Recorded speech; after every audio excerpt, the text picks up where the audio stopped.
Chapter 107. Sorry, I'm not interested in that. Don't you want to take revenge?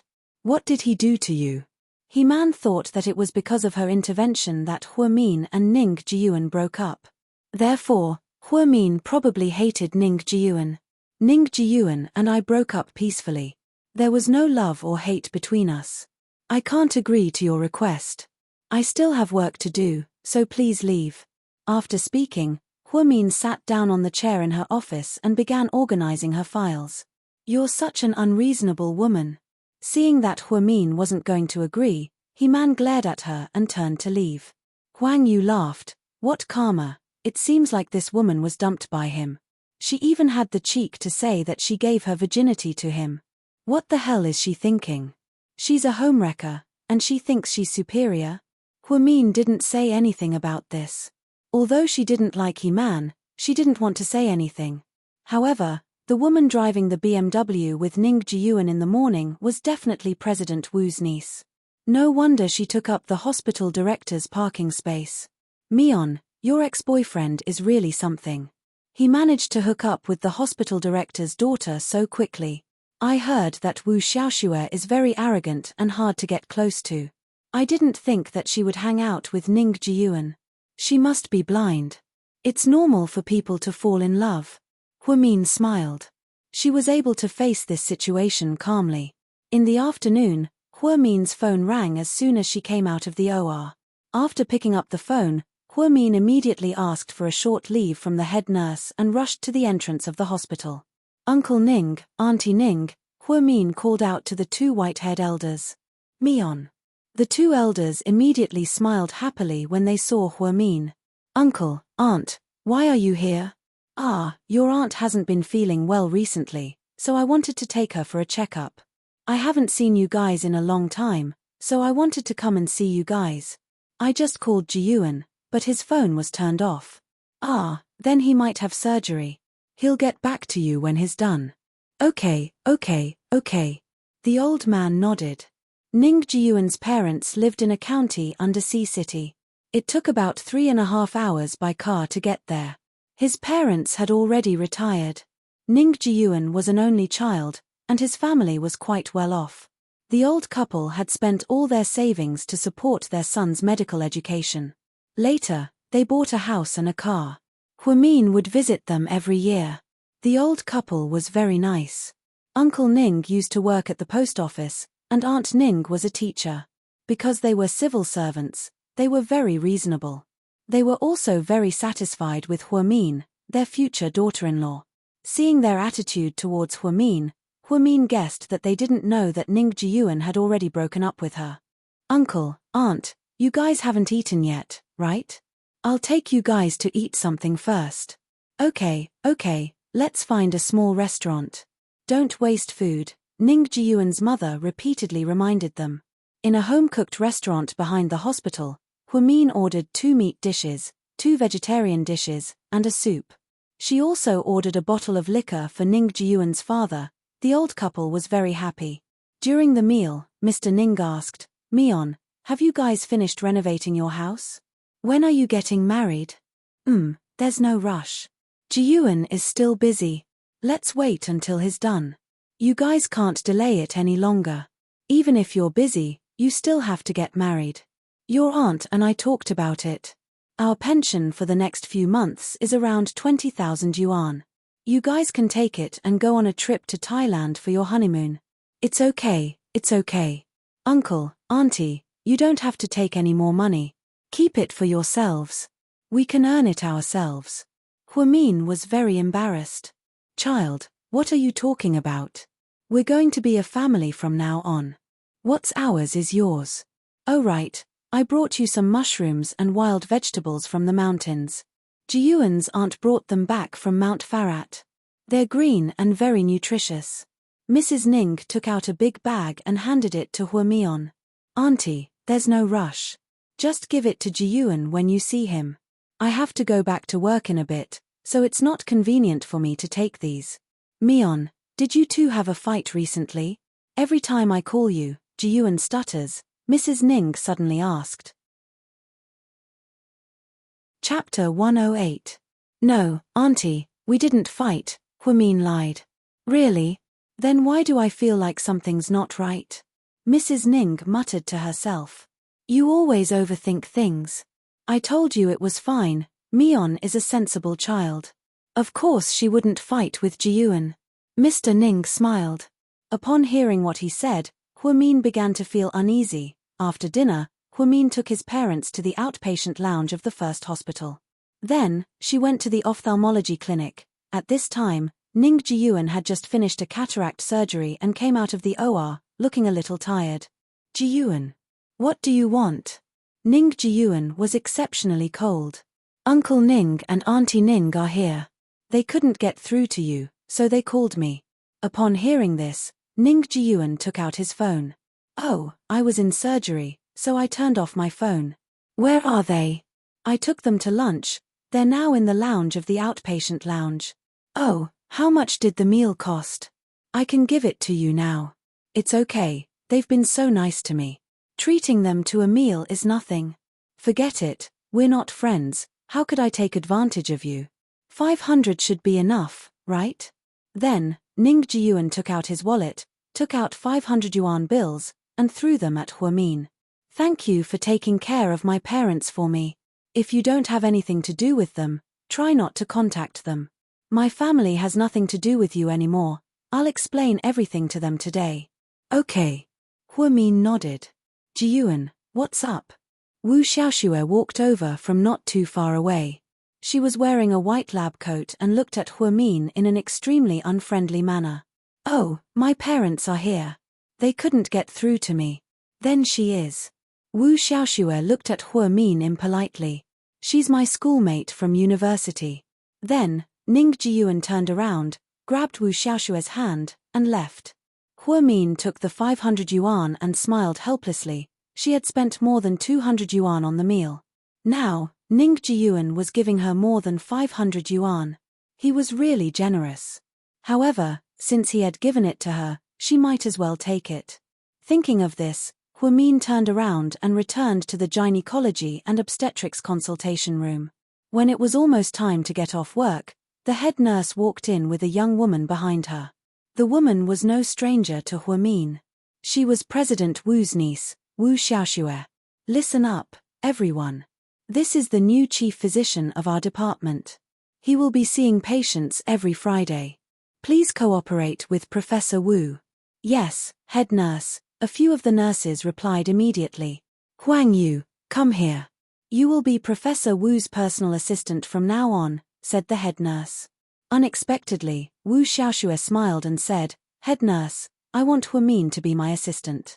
Professor Wu, do you know Huimin? The head nurse was surprised. Yeah, I know him. Wu Xiaoxue smiled, but it was a weird smile. Huimin was also slightly surprised. He did not expect Wu Xiaoxue to say something like this. Okay, if that's the case, Huimin, you can be Professor Wu's assistant.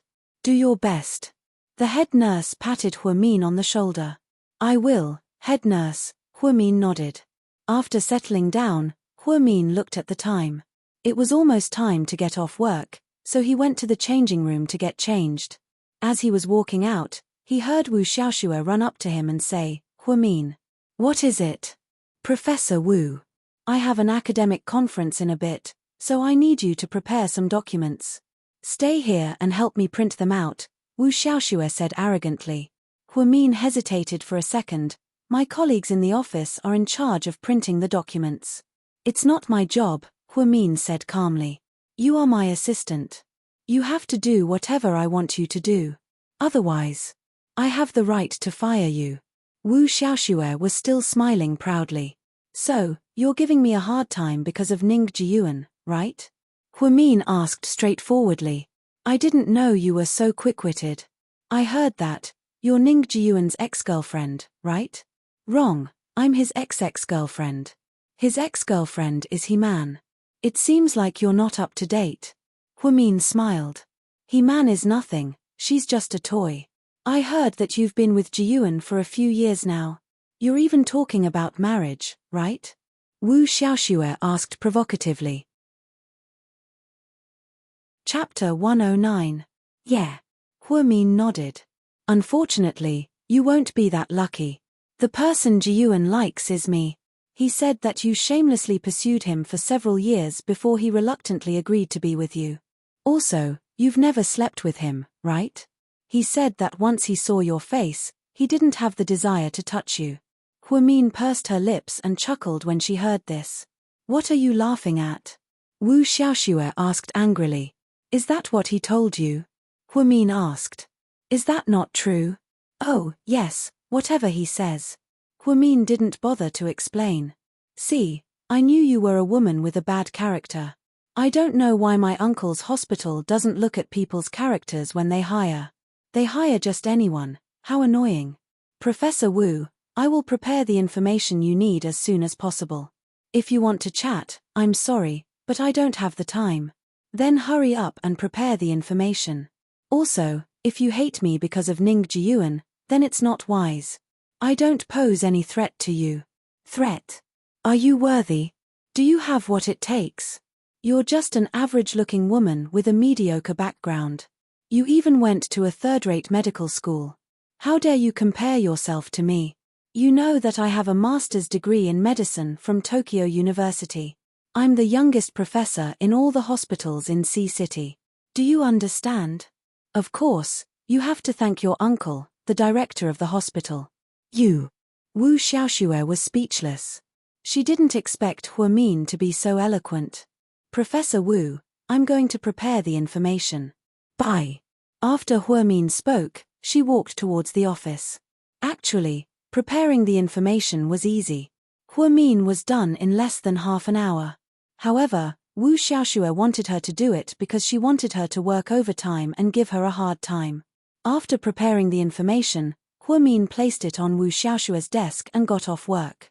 It was rare for Huamin to come back early today. He went to the supermarket to buy some vegetables and meat. Then she prepared dinner at home. She waited until 6 o'clock, but Qin Chu didn't come back. Huamin was a little hungry, so he ate first. Then he put the food in the kitchen and went upstairs to take a shower and wash his clothes. Qin Chu was supposed to get off work at 5:30, but he received a call from his father and went back to the Qin family's mansion. Mr. Qin had just returned from a trip overseas and seemed to be in a good mood. When Qin Chu returned, he saw that in addition to his parents, there was also a father and daughter. Chu, this is Mr. Liu of Tianbao Real Estate, and this is Liu Xiying, the daughter of your uncle Liu. When Qin Chu saw Liu Xiying, he was a little surprised. Liu Xiying was his classmate in high school. Most of the students in number 2 high school were rich kids. Therefore, it was not surprising that Liu Xiying had a rich father. What was surprising was that they actually appeared in his house today. Uncle Qin, Qin Chu, and I were high school classmates. Liu Xiying smiled. She was wearing a light pink dress today, and her hair was tied up in a ponytail. She looked like a teenage girl, and even her voice was delicate. Qin Chu glanced at them but didn't say anything. Really? What a coincidence, you guys were classmates. Mr. Qin looked very happy. I heard from Ying that your son is indeed a handsome man, Liu Xiying's father complimented. It's time for dinner, come and sit down, Mrs. Qin said with a smile. Inside the dining room, the 3 members of the Qin family, Liu Xiying, and her father stood in a circle. Liu Xiying sat next to Qin Chu and looked at Qin Chu with admiration and adoration. She had a crush on Qin Chu in high school. If it weren't for Huamin, she would have been Qin Chu's girlfriend a long time ago. GK is doing well, you're amazing, Liu Xiying complimented. Thank you. Qin Chu was expressionless. He didn't even take a bite of the food, and he looked like he wasn't in the mood. Chu, why aren't you eating? Is the food not to your liking? Mrs. Qin asked. Dad, why did you ask me to come back? Qin Chu was a little impatient. Nothing, I just wanted to have dinner with your Uncle Liu, Mr. Qin said slowly. Oh, if that's the case, then you guys eat. I'm going to go now, I have something to do. Then, Qin Chu got up to leave. Stop right there. Mr. Qin didn't expect his son to be so rude, and his face was filled with anger. Chapter 110. Qin Chu stopped in his tracks, but he didn't turn around. It's time to get off work. I asked your assistant, she doesn't have anything scheduled for tonight. What are you busy with? Chin Chu didn't say anything. Are you messing around outside? Mr. Chin asked angrily. Chin Chu turned around and raised his eyebrows. Dad, what do you mean by messing around? Chu, have you been hanging out with those shady women outside? Don't be like those rich playboys who get involved with women in the entertainment industry. It's not good for you. Shady? Do you think your son has that kind of taste? Chin Chu thought it was a little funny. President Chin, I don't think your son is that stupid, President Liu said. Yeah, Uncle Chin, I know what kind of person Chin Chu is. When we were in school, so many girls liked him, but he ignored them all. Plus, the media never reported any scandals about him, so it's definitely not what you think, Liu sighing said. If that's the case, then sit down. Dad, I'm an adult. I have my own thoughts and actions. If you're an adult, then you should know what it means to behave appropriately and reasonably. Your Uncle Liu and his daughter rarely come to our house. Why are you running around instead of keeping them company? Mr. Chin scolded. They're your guests, not mine. I didn't invite them, so I have no obligation to keep them company. You. Hey, President Chin, it's fine. If your son has something to do, then just do it. We can't make things difficult for our son. Yeah, don't make things difficult for your son. Sighing, go send Chu off. You guys are classmates, so you should have a lot to talk about. Mrs. Chin loved her son dearly, so she didn't want to make things difficult for him. At the same time, she wanted to create opportunities for her son and this socialite. Liu sighing immediately stood up and smiled. Okay, Auntie Chin, I'll go send him off. Chin Chu turned around and left, not wanting to argue with his father any further. Liu sighing jogged the entire way and followed Chin Chu out the door. Chin Chu walked up to the Maybach, opened the door, and got in. Liu sighing stood outside the car window. She was so excited that she didn't know what to say. What's the matter? Chin Chu asked with a frown. Chin Chu, that. I've liked you for a long time. Liu sighing felt that this was a rare opportunity. If she didn't say something now, she might not have another chance in the future. She might as well confess her feelings now. So, Chin Chu continued asking. So I want to ask, can you be my boyfriend? Liu sighing was a little nervous. She lowered her head and clutched the corner of her skirt tightly. You sure dare to dream. Chin Chu looked at her coldly. I just don't want to miss this opportunity. I've been thinking about you all these years. You think that if you like me, I will really like you, right? No. Liu sighing waved her hands frantically. If that's what you think, then that's ridiculous. Let me tell you, I've only liked one person my entire life, and I'll be that way until the day I die. So, you should stop thinking about me and stop thinking about me. Otherwise, you'll suffer for the rest of your life. You're not ugly, your family is rich, and there are plenty of men out there. Stop pestering me, and don't use your elders as a shield. GK doesn't need to marry into any rich family, because none of you are richer than I am. What I need is a woman that I love deeply. Even if that woman doesn't like you? Liu sighing suddenly asked. She felt like Huamin no longer had feelings for Chin Chu. It's enough that I like her. There's no room for a third person in our world. Don't try to do anything stupid, and don't force me to do anything to you. That's all. Then, Chin Chu rolled down the car window, and the Maybach sped out at an astonishing speed. Liu sighing stared at the back of the car dejectedly. In her heart, Chin Chu was like a god, unreachable. She knew that no matter how outstanding or beautiful she was, Chin Chu wouldn't even look at her. On the other hand, Huamin wasn't as stunning, came from a poor family, and had a bad temper. However, Chin Chu loved her more than his own life. She was so jealous that she was about to go crazy. By the time Chin Chu returned to Imperial Park, it was already 7:30 p.m. Huamin was sitting on the couch, watching a TV show. When she heard the door open, she sat up and asked, "You're back? Do you have something to eat?" Yes. I'm starving." Chin Chu tiredly took off his jacket and said as he changed into his shoes. "But it's a bit cold, I'll go heat it up."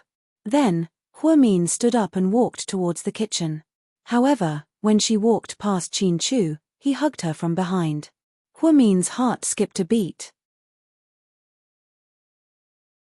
Chapter 111. Don't move, let me hug you for a while. Qin Chu's voice was very soft, scaring Huamin so much that he didn't dare to move.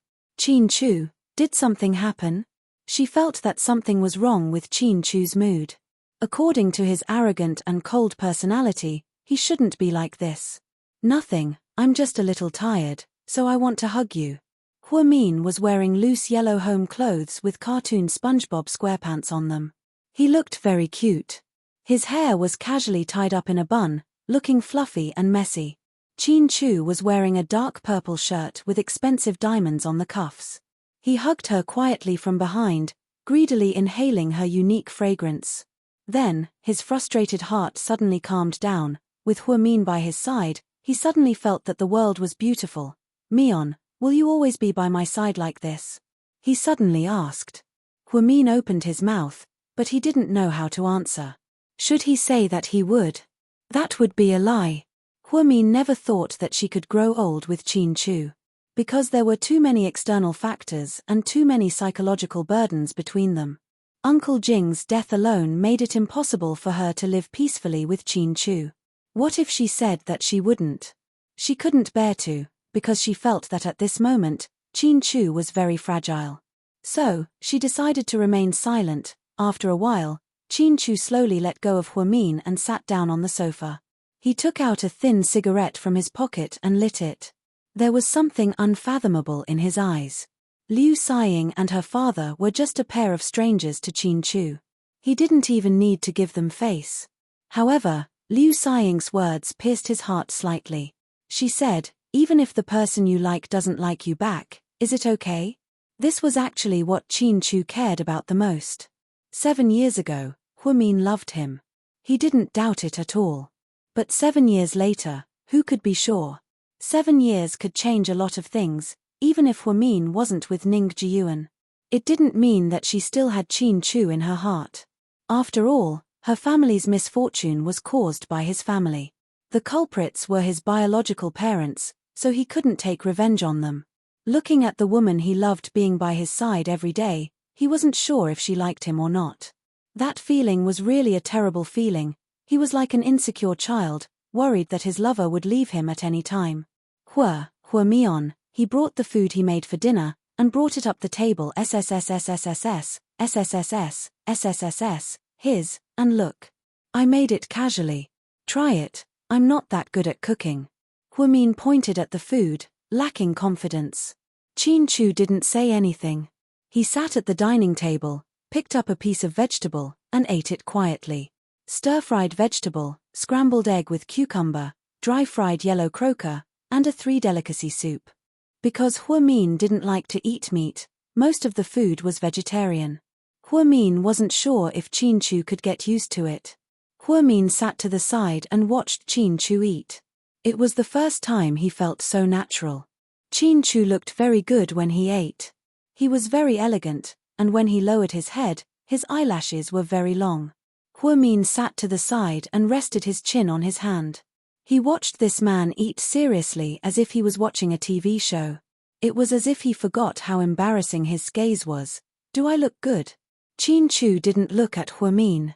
Instead, he suddenly asked. Huamin came back to his senses when he heard this question. He coughed twice and immediately got up. You can leave it here after you're done eating.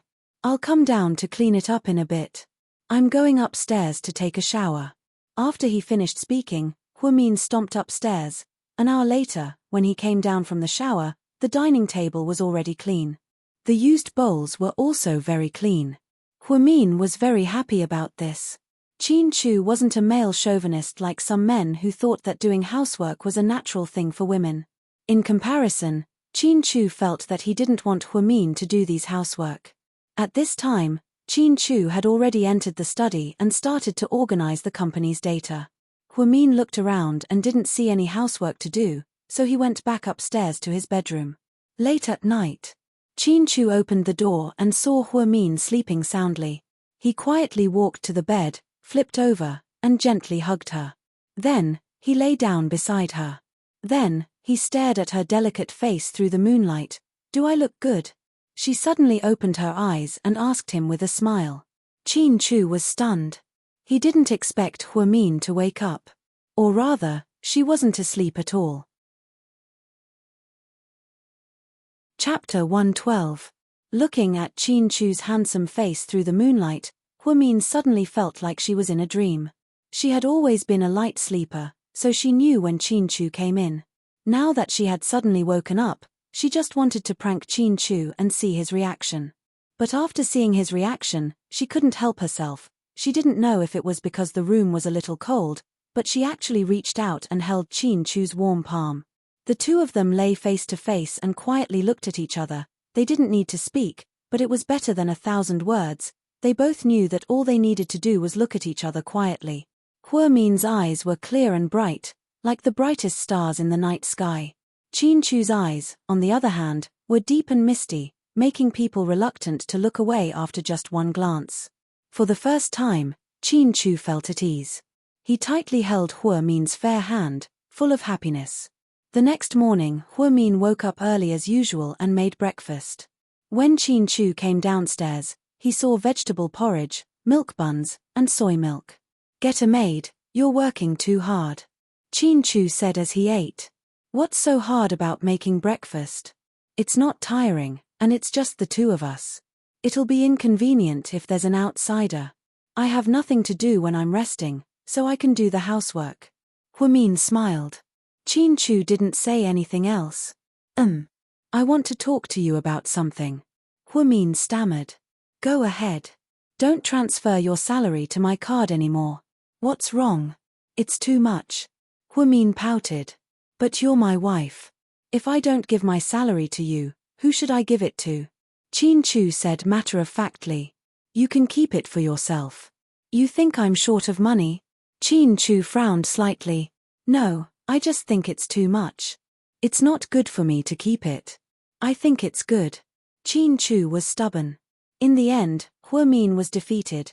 Qin Chu knew that Huamin would never ask for money, so naturally, he asked the finance department to transfer his salary to Huamin's card.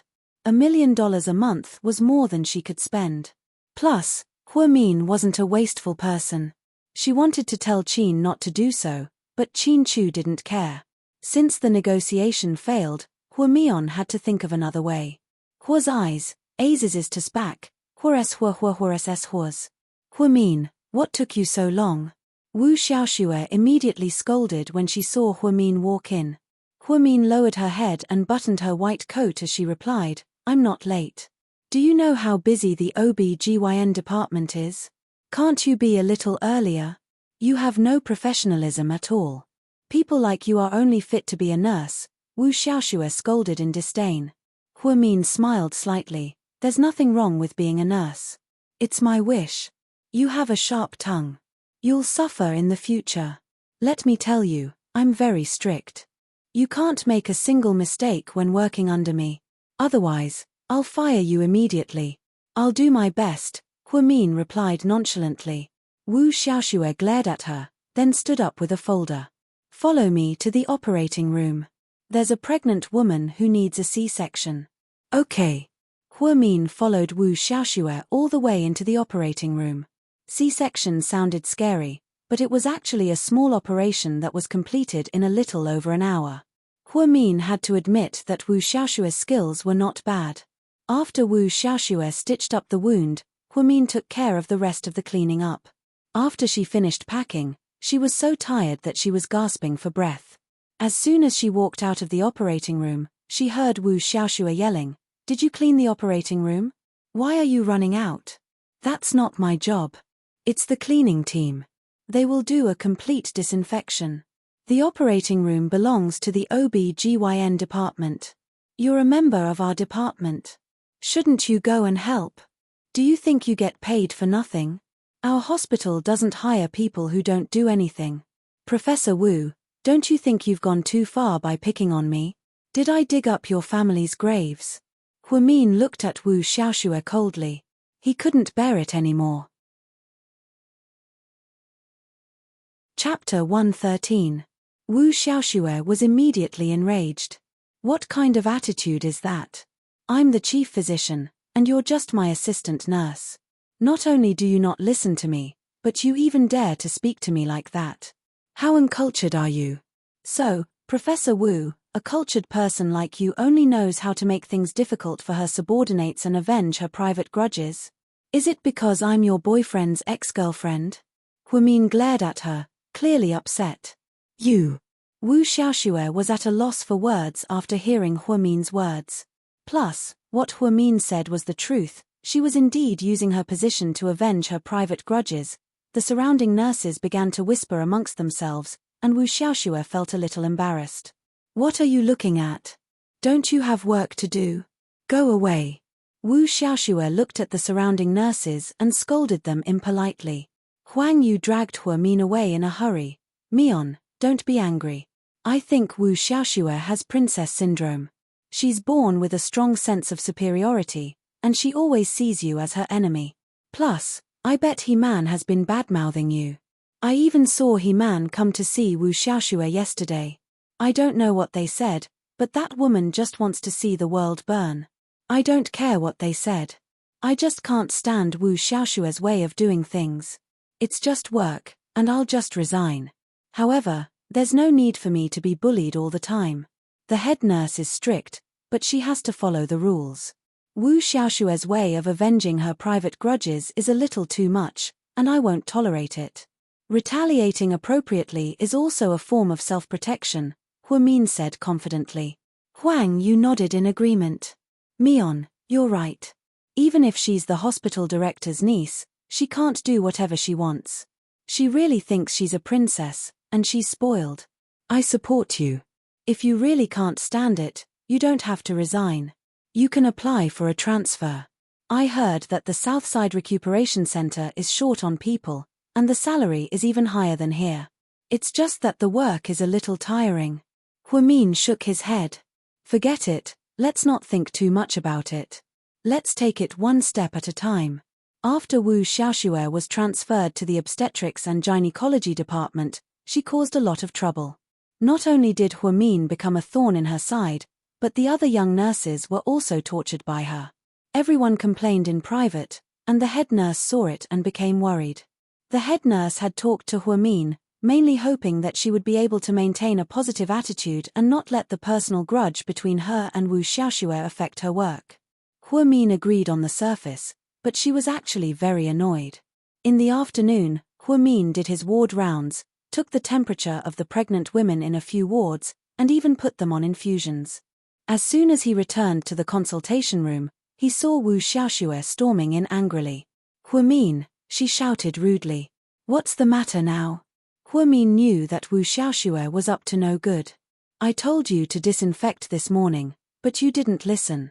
After that, the pregnant woman in the operating room got an infection after the operation. Now they are looking for someone to blame. You are in big trouble this time, Wu Xiaoxue said with a frown. Huimin sneered. Why am I in big trouble? What does it have to do with me if the disinfection was not thorough? That is the problem of the cleaning team. The infection after the operation could also be a problem of the chief surgeon's technique. What does it have to do with a nurse like me? Huimin felt that Wu Xiaoxue was treating her like an idiot. Did she think that she did not even know this basic knowledge? Everyone is responsible, but I think you can't escape the blame either. Anyway, I will report this matter to the higher-ups.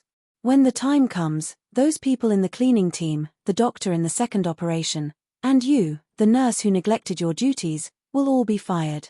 Professor Wu, are you kidding me? What you are saying is too far-fetched. If you really don't like me, I suggest that you go directly to the director of the hospital and tell him that I am your boyfriend's ex-girlfriend. If I am an eyesore to you, you can just fire me. Why do you have to go through so much trouble and put all the blame on me? What's more, you have implicated so many people. You are so stupid. It doesn't matter what you say. You can't escape the blame. Anyways, I'm going to make a big deal out of this. You can't run away. Wu Xiaoxue looked at Huimin and smiled viciously. Chapter 114. Huimin smiled as well. Sure, let's make this a big deal. Once the media gets involved, not only will our hospital be famous, but so will you. Of course, when the time comes, I will have a good chat with the reporters and show them the basic professional ethics of a doctor. You. Wu Xiaoxue didn't expect Huamin to be so difficult to deal with. He reacted so quickly that she couldn't keep up with him. If you think that I'm easy to deal with, then you're wrong. The truth is, I'm not that easy to trip up. Huamin looked at Wu Xiaoxue provocatively. After he finished speaking, he turned around and left. Wu Xiaoxue was so angry that her face turned white. Originally, Wu Xiaoxue didn't have much hostility towards Huamin. However, He-Man's repeated provocations made Wu Xiaoxue very unhappy. Although she knew that He-Man wasn't a good person, He-Man's words did have a lot of effect. He-Man said that Ning Jiyuan loved Huamin very much and chased after her for a few years. He-Man also said that Ning Jiyuan originally planned to use his new house for his wedding with Huamin. He-Man also said that Ning Jiyuan's parents loved Huamin very much and treated her like their own daughter. In the end, He-Man emphasized that even though they broke up, Huamin was still an important woman in Ning Jiyuan's life. A woman's jealousy was very scary. Wu Xiaoxue wasn't a very smart woman to begin with. Therefore, after being provoked by He-Man, she looked at Huamin as if he had killed her father. She really liked Ning Jiyuan. Although Ning Jiyuan didn't know how to sweet talk, he was very talented. She had read Ning Jiyuan's academic papers. They were very interesting. During a hospital conference, the director even singled out Ning Jiyuan to praise him. Moreover, a while ago, one of Ning Jiyuan's ophthalmological treatment plans had been approved by a foreign medical institution, and he had been invited to learn from it. Therefore, she admired Ning Jiyuan very much. In addition, Ning Jiyuan was not so clingy to her, which increased her interest. She moved into Ning Jiyuan's house and even met Ning Jiyuan's parents. Although the old couple didn't seem to like her, she was confident that Ning Jiyuan must marry her. At the door of the ophthalmology clinic, Wu Xiaoxue leaned against the door and looked at Ning Jiyuan, who was on the phone in his office. Then, Ning Jiyuan hung up the phone and saw her. He got up and walked over. "Why are you here?" "Well, I'm not too busy today, so I came to see you." "Oh, come in and have a seat." Ning Jiyuan smiled. Wu Xiaoxue hugged Ning Jiyuan's neck coquettishly. "Jiyuan, let's get married." Ning Jiyuan was obviously a little surprised because he hadn't thought about it. It was purely an accident that he got together with Wu Xiaoxue. Ever since he broke up with Huamin, he had been in a bad mood. The novelty of He-Man had also worn off, so after work, he drove to the bar to get drunk. Unexpectedly, he ran into Wu Xiaoxue. Wu Xiaoxue recognized him and came over to drink with him. Later, when both of them were drunk, something happened naturally. He thought it was a one-night stand, but he didn't expect Wu Xiaoxue to stick to him and drive to his new house. After thinking about it, Wu Xiaoxue was the niece of the hospital director after all, and it would be helpful to his career. Therefore, Ning Jiyuan quickly kicked He-Man away and hooked up with Wu Xiaoxue, becoming the hot topic of the hospital's gossip. However, although they were together, he really didn't have the idea of getting married. At the moment, he only wanted to be promoted from an intern to a full-time doctor, then climb up the ranks, get rid of the chief doctor above him, and become the chief doctor himself. What's with that expression? Don't you want to? Wu Xiaoxue was obviously unhappy when she saw Ning Jiyuan's expression. No. Then why are you pulling a long face? You don't look happy at all. I'm just not ready yet. But I'm pregnant. Wu Xiaoxue pouted and acted coquettishly. What? Ning Jiyuan only felt a buzz in his head. Chapter 115. I said, I'm pregnant, Wu Xiaoxue repeated. You're not joking, right? Ning Jiyuan laughed dryly. Of course not, why would I joke about this? I didn't expect things to turn out this way. I've already taken birth control pills. Maybe the baby is lucky, but I think it's a bit too sudden. Wu Xiaoxue was unhappy when she heard this. She pushed Ning Jiyuan away. What do you mean? Do you want me to abort it? Let me tell you, I won't abort it. It's bad for my body. I'm an OB/GYN myself, I know that. That's not what I meant. Calm down. I can't calm down. Ning Jiyuan, just tell me, are you going to marry me or not? If you can't let go of Huamin, then go back to her. I'll help you guys. Ning Jiyuan replied helplessly, Xiaoxue, what does this have to do with Huamin? Don't think that I don't know that you're still thinking about that woman. No, don't let your imagination run wild. Huamin and I broke up a long time ago. Then why don't you want to marry me? Wu Xiaoxue asked aggressively. I just don't think I'm good enough. I'm still an intern, and my house is on loan. I'm afraid that I won't be able to give you and the baby a good life. Do you understand? Wu Xiaoxue's attitude immediately changed when she heard this. She smiled and said, I won't despise you, Jiyuan. I have both a house and a car. My parents bought them for me a long time ago. After we get married, you can live with us. You can keep your house for your parents. Also, you can change your car. My dad said that he'll buy you a Mercedes-Benz GLK. As for your job, you don't have to worry about it. I'll tell my uncle to tell him that all of Ning Jiyuan's dreams came true with a single sentence from Wu Xiaoxue. He suddenly realized that there was a saying that was true. A rich wife could save him at least 10 years of hard work. Why aren't you saying anything? Wu Xiaoxue asked. It's fine. I'm just a little embarrassed to ask for your help for everything. I'll look down on myself. Jiyuan, don't overthink it. You're so outstanding. You should have these things, you know? I really admire you. You're a genius ophthalmologist. I've read all your academic papers. They're amazing. Even my uncle said that you're a genius and will definitely achieve great things in the future. Hearing Wu Xiaoxue say this, Ning Jiyuan felt even more uneasy. This was because those papers that were praised by others were not written by him at all. Those were all written by Huamin in the past. Now that Huamin was no longer by his side, he couldn't bring out anything new. He could only rely on his old stuff to attract attention. Jiyuan? What do you think of my suggestion? Let's get married, okay? Okay. Ning Jiyuan squeezed out a word from between his teeth after a long time. Wu Xiaoxue was immediately overjoyed and hugged Ning Jiyuan's neck tightly. Just as Huamin was about to get off work, her phone suddenly received a WeChat message. It was from Zhu Lingling. She said, Mion, take a look at our classmates group chat. Huamin didn't want to delay her work, so she blocked all notifications from WeChat. If she didn't look at it on purpose, she wouldn't know that there were new messages in the group. With Zhu Lingling's reminder, she immediately turned on her phone and opened the group chat. There was a photo of Qin Chu sitting at the dining table. The person who sent the photo was Liu Xiying. After the photo was sent, her classmates immediately exploded and began to question her. Xiao Ying, what's going on? Are you dating Qin Chu? Xiao Ying, when did you eat with Qin Chu? Why didn't you invite me? You're so mean. Liu Xiying, you're amazing. You even managed to ask Qin Chu out. You're not simple at all. Of course, they were just flattering her.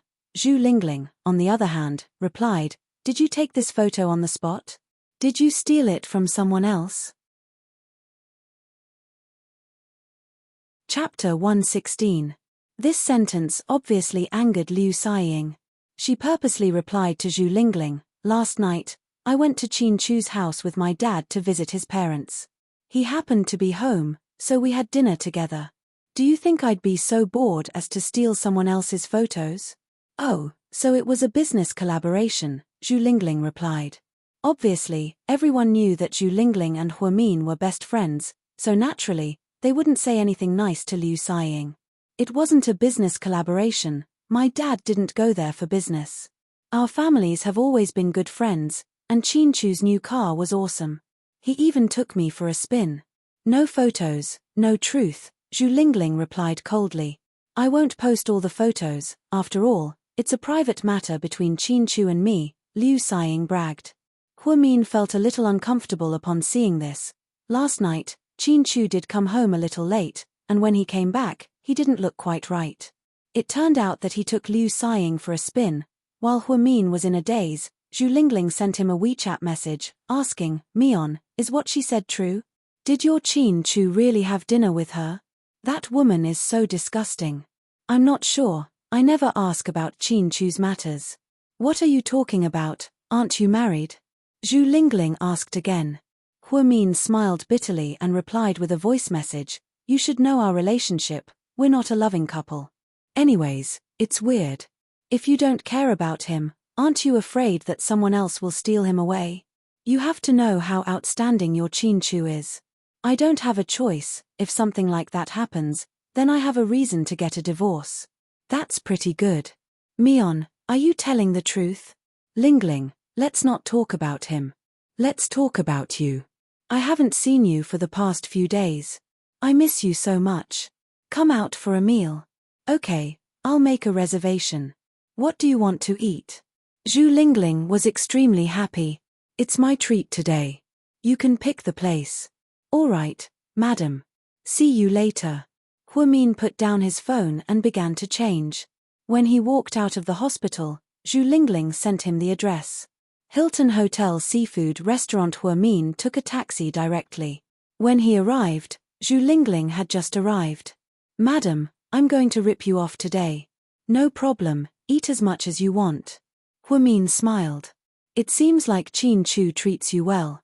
He can satisfy you endlessly with money, Zhu Lingling exclaimed. His salary is transferred to my account every month. Although I didn't earn those years, I think he won't mind spending a little bit every now and then. Hua Min smiled. She and Zhu Lingling were both seafood lovers.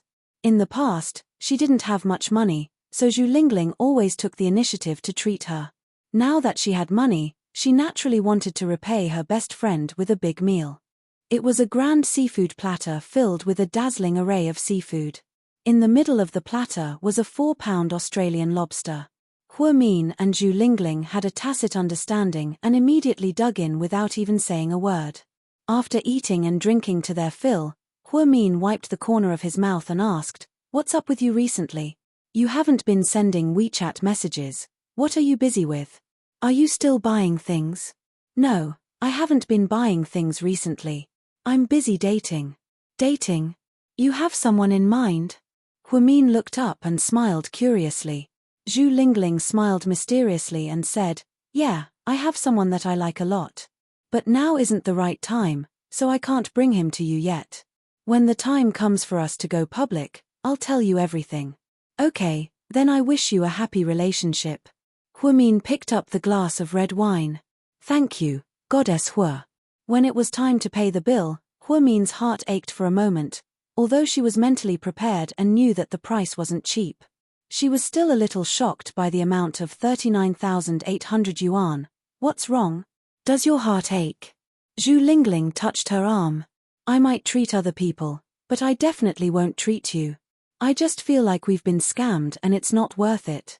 If we went to the seafood market with 30,000 yuan, we could buy a lot of seafood. Even Daxia could probably sell a few buckets of it." "Haha, that's not the same. This is the Hilton Hotel, my lady." Zhu Lingling laughed. When they walked out of the hotel, Hua Min got into Zhu Lingling's car. She drove a red Mazda Atkins. Hua Min once joked that it was the standard configuration for a mistress. This model was very popular and was everywhere. Moreover, it was driven by young girls. However, Zhu Lingling's monthly salary was 15,000 yuan, so this car was really classy. "Mion, I really hate that bitch Liu sighing. Can you think of a way to torture her?" How?" "Upload your marriage certificate with Qin Chu to the group chat. Then she'll." Zhu Lingling smiled wickedly. Chapter 117. I don't want that. If word gets out, my mom will be the first to kill me, Hua Min sighed as he sipped on his coconut juice in the passenger seat. "Sigh, your old lady is still hung up over what happened 7 years ago. You can't really blame Qin Chu for this. Qin Chu was already overseas at the time, and Qin Chu's parents are just asking for trouble. You can't really blame him either. Your old lady is too traditional. If you ask me, it's a great thing that you and Qin Chu are getting married. He's handsome, rich, and most importantly, he's good to you and devoted to you. Things aren't as simple as you think. If things were that simple, then we wouldn't have to worry about it anymore. You're right, but she'll find out eventually. You have to be prepared when the time comes. I'm still going to say the same thing. Maybe Chin Chu and I will get divorced before the truth is out, Huamin thought sadly. What if you two accidentally get married and grow old together? Really? Huamin didn't even dare to imagine what Zhu Lingling was talking about. The world is so big, there are endless possibilities. Don't worry about it. Zhu Lingling drove Huamin to the entrance of Imperial Park. After some sighing, the two said goodbye and Zhu Lingling drove away. As Huamin walked into the neighborhood, he took out his phone and casually glanced at it. Then, he was shocked. In the classmate group chat, Chin Chu, who had been quiet all this time, suddenly sent a WeChat message. He only had one sentence. Last night, I had dinner with Huamin. Then, this sentence exploded like a sudden clap of thunder. Huh! Didn't Sighing say that she had dinner with you? She even sent a photo. Yeah, was the photo photoshopped? The person in question denied it. Someone's going to be slapped in the face. Mr. Qin, did you get back together with Goddess Hua? Little Ying, what's going on? Everyone was talking about it, but Liu Sighing didn't say anything. She had wanted to post a photo to show off today, but she had not expected that she would end up looking for trouble. What was even more unexpected was that Chin Chu actually took the initiative to speak in the group. She thought that Chin Chu was not on WeChat. If she had known, she would not have sent that photo to cause trouble. Thinking of this, Liu Sighing added Chin Chu again and wrote, "I'm sorry, forgive me." The Qin family didn't care at all and left the group. In the past, she had joined this group because she was paying attention to Huamin's every move. Now that she was by his side, he naturally wasn't interested in this group anymore. After Chin Chu withdrew, it caused a lot of speculation. There were even some gossipy people who asked Huamin what was going on. Huamin didn't know how to reply, so he left the group. To be honest, other than Zhu Lingling, she really didn't get along well with those people. Especially after what happened between her and Wei Yidong last time, she felt even more awkward. Now that Chin Chu had left the group, she should take the opportunity to leave as well. This was probably the best opportunity. When Huamin opened the door and walked in, she saw Chin Chu standing by the window in the living room with a glass of red wine in his hand. "You're home?" she asked casually. "Last night, I went home. Liu Sighing and her father were there too. We sat together for a while, but we didn't eat. I came back to eat, and I didn't take her for a ride. None of that happened." She didn't think that Chin Chu would take the initiative to explain this. It seemed like he had seen what happened on WeChat as well. Oh. Huamin nodded, indicating that she understood. Chin Chu turned around and placed the empty wine glass by the wine cabinet. He walked over to Huamin. Then, he picked up a box from the coffee table and handed it to her. "What is this?" "I bought it for you." After Chin Chu finished speaking, he turned around and went upstairs. Huamin wanted to refuse, but he was nowhere to be found. Chapter 118. Huamin slowly opened the rectangular gift box. Inside was a brand new rose gold 6S. It turned out to be a phone. Huamin looked at her old 4S, which was discarded by her brother, Jixin. She bought a 5 for Jixin, so Jixin gave this black 4S to Huamin. Huamin thought it was quite useful, so she kept using it. To her surprise, Chin Chu saw all of this and gave her a new one. Although she felt that it wasn't right to accept it like this, it would be too pretentious if she refused. After all, she already accepted a 1,000,000 yuan salary. How could she be short of a phone that cost a few thousand yuan? Thinking of this, Huamin took the phone back to her room and manually cut the SIM card. She changed into a new phone. Then, to test the resolution, she even sat on the bed and took a selfie. She didn't know that her phone's iCloud was shared with Chin Chu. In other words, every photo she took on her phone would automatically be displayed on Chin Chu's phone. Therefore, when Mr. Qin, who lived next door, saw Huamian in her pajamas with a peace sign, he was shocked. The corners of his mouth curled up and he smiled. Huamin then logged into WeChat and saw a new message from someone who had added her. She opened it and saw that it was from Chin Chu. She clicked accept and added him. The first thing she asked was, "How did you know my WeChat ID?" To her surprise, Qin Chu immediately replied, I searched the people nearby. Huamin immediately found that function and quickly turned it off. She actually hated the ability to search the people nearby, because she felt unsafe and didn't want to add strangers. However, since Qin Chu added her, it was fine. After all, they lived under the same roof. Just then, she received another WeChat message. Qin Chu sent her a transfer. 8,888 yuan. Huamin clicked accept and then replied, thank you. Qin Chu didn't make a move. The next morning during breakfast, Huamin glanced at Qin Chu and said, I'll be working the night shift this week. I won't be back at night. Why do you have to work the night shift? Qin Chu frowned, obviously unhappy. Huamin smiled helplessly. I don't want to either, but this is the hospital's rule. I can call Wu Zhongxing and ask him to cancel your night shift. No, don't hit me. If the director really transfers me to the day shift, then the night shift will belong to other colleagues. I will be a sinner in our department who doesn't work the night shift. I don't want that. All right, as you wish. Seeing that Huamin didn't agree, Qin Chu didn't say anything more. Thank you for the phone and the red packet, Then thank you for your breakfast, Qin Chu replied inexplicably. Huamin didn't know what to say. On the way to the hospital, the two of them didn't say anything. Qin Chu had his Bluetooth earpiece on and seemed to be listening to his assistant's report. Huamin didn't dare to say anything either. When they got out of the car, Huamin saw that Qin Chu was still busy, so she silently opened the door to get out. However, Qin Chu suddenly grabbed her left hand. She came back to her senses in shock and looked at him. Qin Chu took off his earpiece and asked, How long will you be working the night shift? About a week. Do you rest during the day? Yeah, I sleep at home during the day. Qin Chu didn't say anything and let go of Huamin's hand. Then I'll get out of the car, drive safe. Huamin waved her hand and got out of the car. Qin Chu watched her walk into the hospital before driving away. Morning meeting at GK headquarters. After the department heads finished their reports, Qin Chu looked around and slowly said, I have something to announce.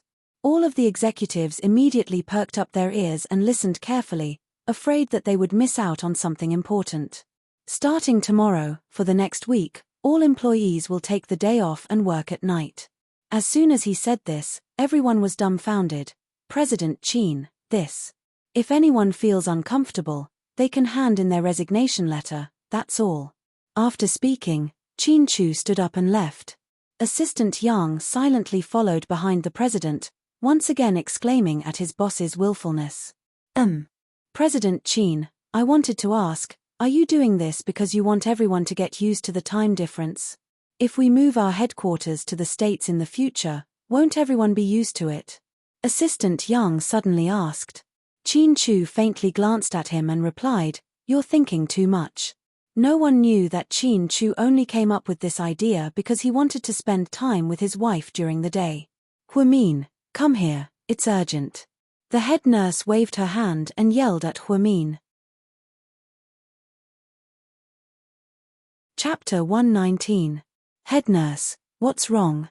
Huamin jogged over to the head nurse, thinking that something had happened to the patient. Hurry up and change, it's too late. The head nurse pushed Huamin into the changing room, leaving Huamin confused. Head nurse, I'm still at work, why do I need to change? Didn't I say that I was going to introduce my cousin to you? He's here today at the coffee shop downstairs. Hurry up and change so you can talk to him. My cousin is very outstanding. The head nurse was used to being serious. Why was Huamian not used to gossiping? After Huamin changed, she finally sorted out her thoughts. The current situation was that the head nurse was going to introduce her to someone. Was she going to change into casual clothes and go on a blind date? But she was already married. Was it really appropriate for her to go on a blind date? With that thought, Huamin decided to come clean and tell the truth. After all, lying was not a good thing. Therefore, she opened her mouth and said, Head nurse, the situation is like this. I think you might have misunderstood. I'm actually already. Before she could say the word married, the head nurse interrupted her. He's sitting by the window in the cafe downstairs. There's a young man in a white shirt. That's him. Hurry up and go. That's all. Head nurse, the patient in room 5's water broke. Please arrange for an operating room, the other nurses anxiously shouted. Okay, I'll be right there. Then, the head nurse patted Huamin on the shoulder and encouraged her. Go, you can do it. Hey, head nurse, I'm not done yet. Huamin looked conflicted. However, the head nurse had already left in a hurry. If she didn't go, then wouldn't it be rude to make him wait there? Clenching her teeth, Huamin decided to meet the head nurse's crazy cousin and explain everything to him face to face. After changing out of his white lab coat, Huamin put on a yellow short-sleeved shirt with a Mickey Mouse pattern and a pair of light blue jeans. She didn't even have time to comb her hair. Her hair was spread out wantonly, giving off a fluffy feeling. The early summer wasn't that hot and humid. Occasionally, there would be a cool breeze. Huamion took a deep breath and walked into the coffee shop they had agreed to meet at. Sure enough, she saw a young man sitting by the window. He was dressed in white and sat there quietly. Huamin didn't even know her name. It was only because the head nurse had kindly introduced her that he was embarrassed to not come. Hi, nice to meet you. I was introduced by the head nurse. Huamin mustered up the courage to greet her. The man turned around and glanced at Huamin. He nodded faintly. Hello, please take a seat. Huamin then took a seat opposite him. What would you like to drink? Water is fine. Huamin smiled awkwardly. Waiter, give this lady a glass of lemonade. He made the decision. Then, he glanced at Huamin and carefully studied her facial features and clothes. Then, he slowly said, My cousin told you what I do for a living, right? Yes, she did. I'm a forensic doctor. Yes, I'm a forensic doctor. I was specially hired by the Ministry of Public Security. I studied forensic medicine at the University of Maryland in the United States. I'm the youngest forensic doctor in our province. May I know your name? Huamin was actually not interested in this person's profession at all. He just wanted to tell him the truth after knowing his name so that he wouldn't misunderstand. Perhaps he didn't expect the young lady sitting opposite him to be expressionless after hearing about his brilliant academic background. Instead, she calmly asked for his name. Chapter 120. My name is Lin Mingyu. Lin as in, Ming as in the moon, and Yu as in the universe, he explained calmly. Lin Mingyu wasn't considered handsome, but he was a young man with regular features and delicate features. She was wearing the latest Armani design, and she was wearing a Cartier ring on her index finger. With such a flashy outfit, he did not look like a forensic doctor at all. However, one could not judge a book by its cover.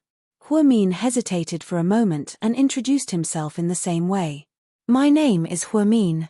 Hua as in Hua Yuanjia, and Mion as in sleep. Mion as in sleep. Very few people use this word for their names. Why not Mion as in K-pop? Lin Mingyu was curious. I'm not sure. My mom gave it to me. Huamin was speechless. All right, Huamin. What an interesting name. Lin Mingyu took a sip of his coffee and sighed. Mr. Liu, I'm actually here for, don't worry. My cousin has told me about your situation. I heard that you graduated from a third-rate university and are still an intern nurse. You only have a younger brother and a mother who live in the suburbs. Your brother is still in university and your mother runs a small supermarket, right? That's right. My family situation is like that. The head nurse treats me very well, so she thinks too highly of me. I don't think I'm good enough for someone like you. So, we're not suitable. Huamin was relieved that Lin Mingyu took the initiative to talk about this.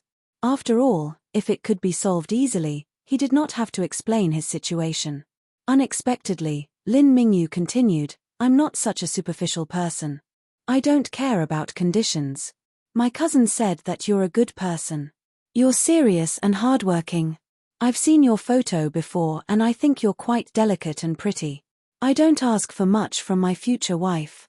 As long as you're virtuous, it'll be fine because my income is very high.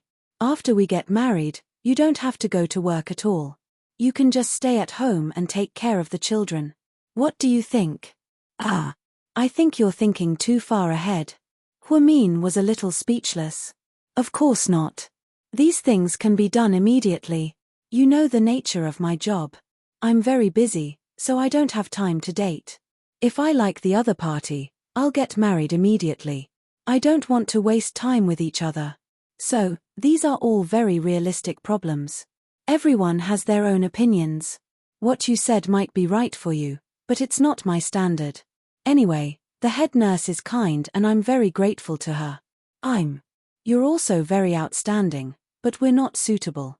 Thank you for the coffee. I think I should be going. Huamin stood up apologetically. I think I should go. Seeing Huamion's reaction, Lin Mingyu felt a little uncomfortable. Did the blind date fail? Was he given a PSAA by an unknown nurse? Huamion paused. I want to know, what do you not like about me? Lin Mingyu had gone on many blind dates. Most of the time, it was the girls who took the initiative to contact him. Lin Mingyu was a highly educated returnee. His parents were leaders and he came from a wealthy family. He drove an Audi Q5 and had an annual salary of 600,000. He had a house and a car. Wasn't this perfect? He did not understand. Huamin was just an intern nurse. His family was poor. Why was he acting so pretentious?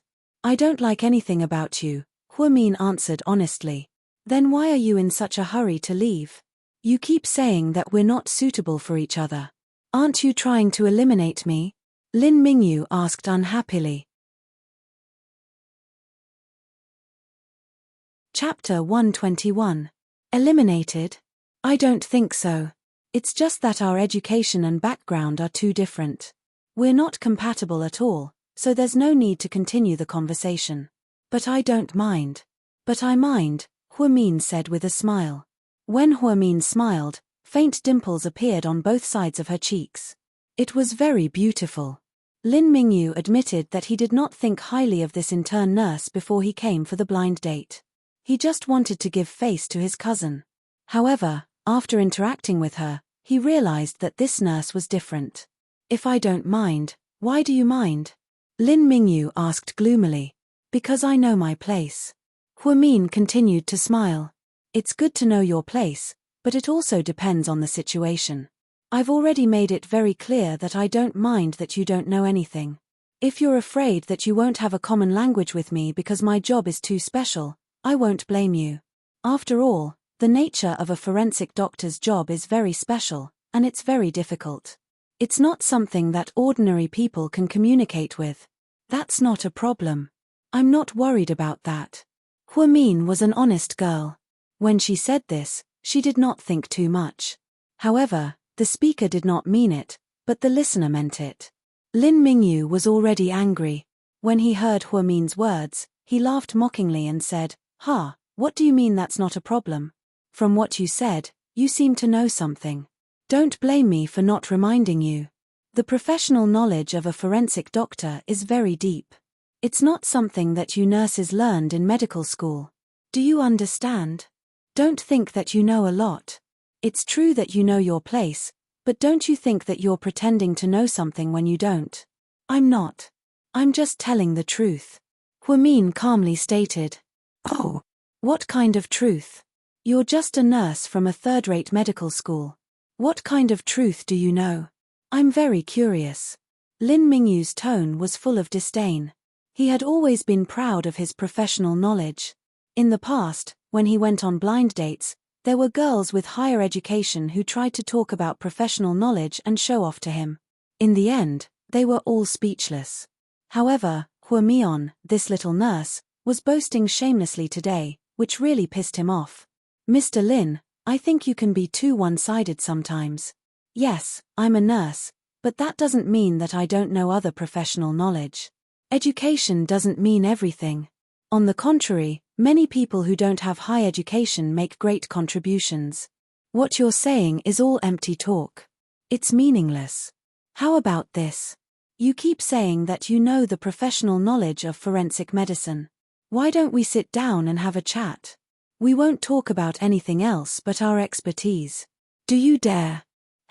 If this can make you change your prejudice against academic qualifications, I will be very happy. Okay, have a seat. But I'll say the ugly words first.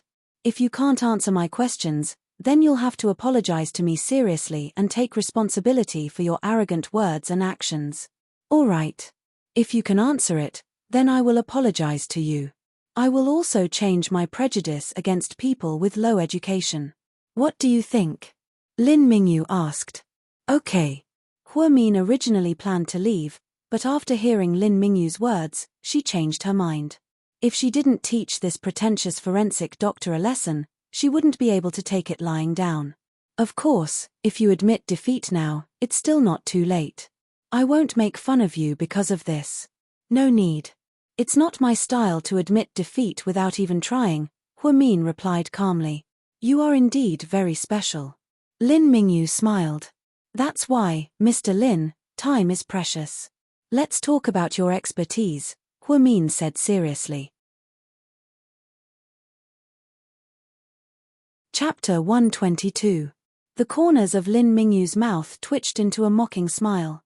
Then, he rested his chin on his hands and stared into Hua Min's eyes. You should know the nature of our work as a forensic doctor. We need to extract the appropriate materials for chemical and biological examinations according to the needs.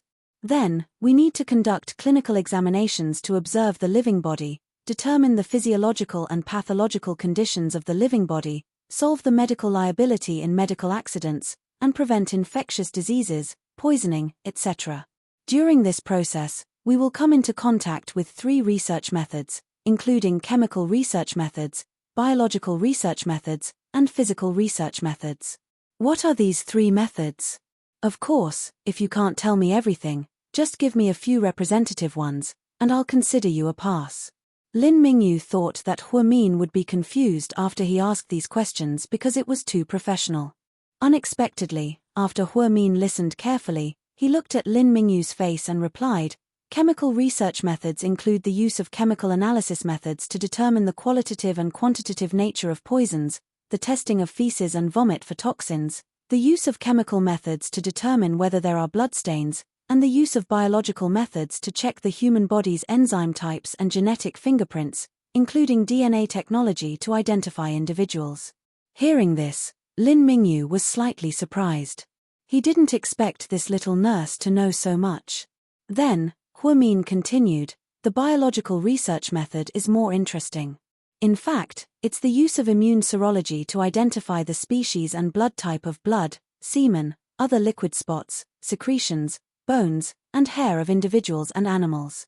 The theory and technology of microbiology are used to study the bacteria and pathology of the relevant materials. It also includes the study of the age, gender, and racial characteristics of the corpses. That's right. Lin Mingyu nodded. He pretended to be calm and suppressed the surprise in his heart. Hua Min glanced at him and said, as for the last physical research, it's also one that I'm very interested in. It's the use of physical instruments to determine the strength of the skin and bones, the use of X-ray technology to determine the age of the body's foreign bodies and bones, the use of gas chromatography, ultraviolet, red spectrophotometry, mass spectrometry, magnetic resonance technology, neutron activation technology, and so on to qualitatively and quantitatively analyze poisons and drugs, and the use of spectral analysis, electrophoresis technology, and microscopy technology to examine the forensic evidence. Okay, I'm done. You didn't miss a single word. Lin Mingyu's gaze at Hua Min had changed. There was no longer the contempt from before.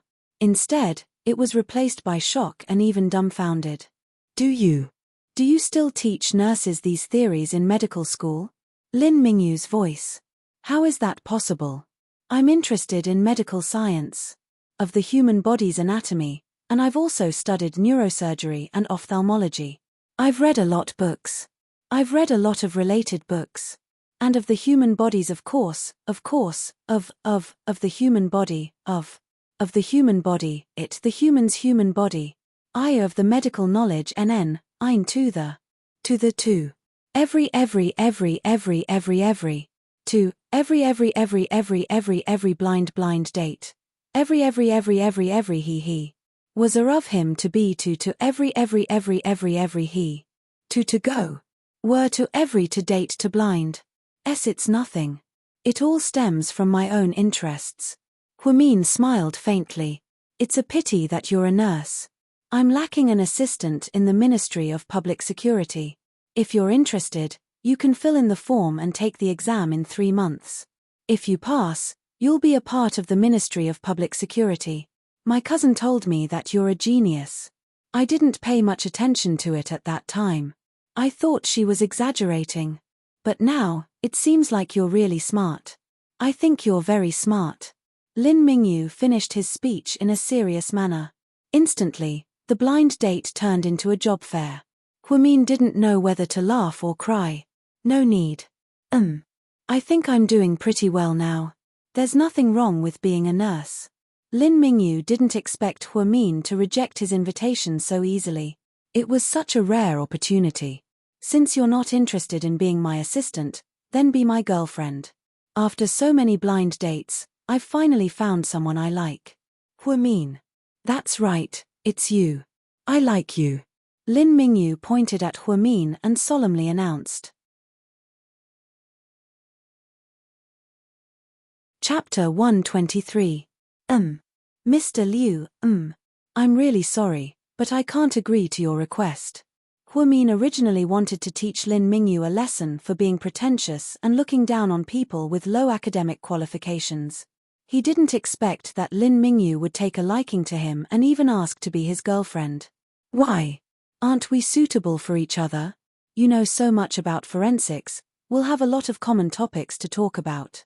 After we get married, I can even send you to the United States to further your studies and get a medical license. With your talent, it's entirely possible for you to become an ophthalmologist or a brain surgeon. You're so young, you should have these dreams, right? You misunderstood. My dream is to be a normal nurse. I'm very happy right now. I don't want to further my studies, and I definitely don't want to get a medical license. Why? Lin Mingyu asked for the second time.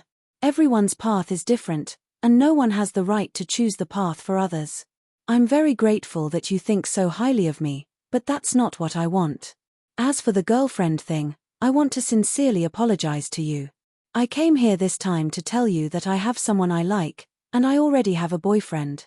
The head nurse didn't have time to listen to my explanation, so she misunderstood. I'm sorry for the trouble I've caused you, but I still don't want to lie, so I'll just tell you what I want. You have a boyfriend? Lin Mingyu was slightly disappointed. Yes, because I broke up with my ex-boyfriend, the head nurse thought that I was still sad, so she kindly introduced me to him. Actually, I already have a boyfriend, he's my high school classmate. I've known him for many years, and we have a very good relationship.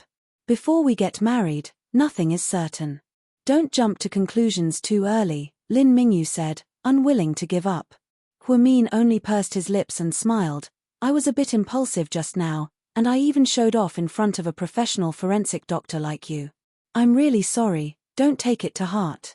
No, I'm the one who's sorry. Your performance today shocked me, and it also changed my mind. I will never judge a person based on their academic qualifications again.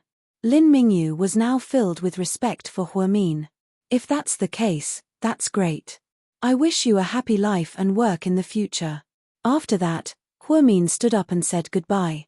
Huimin, can we be friends? Lin Mingyu suddenly shouted from behind. Huimin didn't say anything, nor did he turn around. He only stretched out his right hand and made a gesture with his index and middle fingers. Lin Mingyu smiled. This was probably the most special blind date he had had in the past few years. When she returned to the hospital, the head nurse immediately pulled her into the office and whispered, "How was it? How was my cousin?" "Not bad." "Are you two dating now?" the head nurse asked anxiously. No, I'm sorry, head nurse, we're not compatible." The head nurse was slightly disappointed. "It's okay. I'll introduce you to someone better in the future." "No need, I already have someone I like, head nurse." "So fast? Who is it?" My high school classmate." "You kids, seriously, why do you all want to go back to the same old grass? High school classmate, middle school classmate, what's the point?"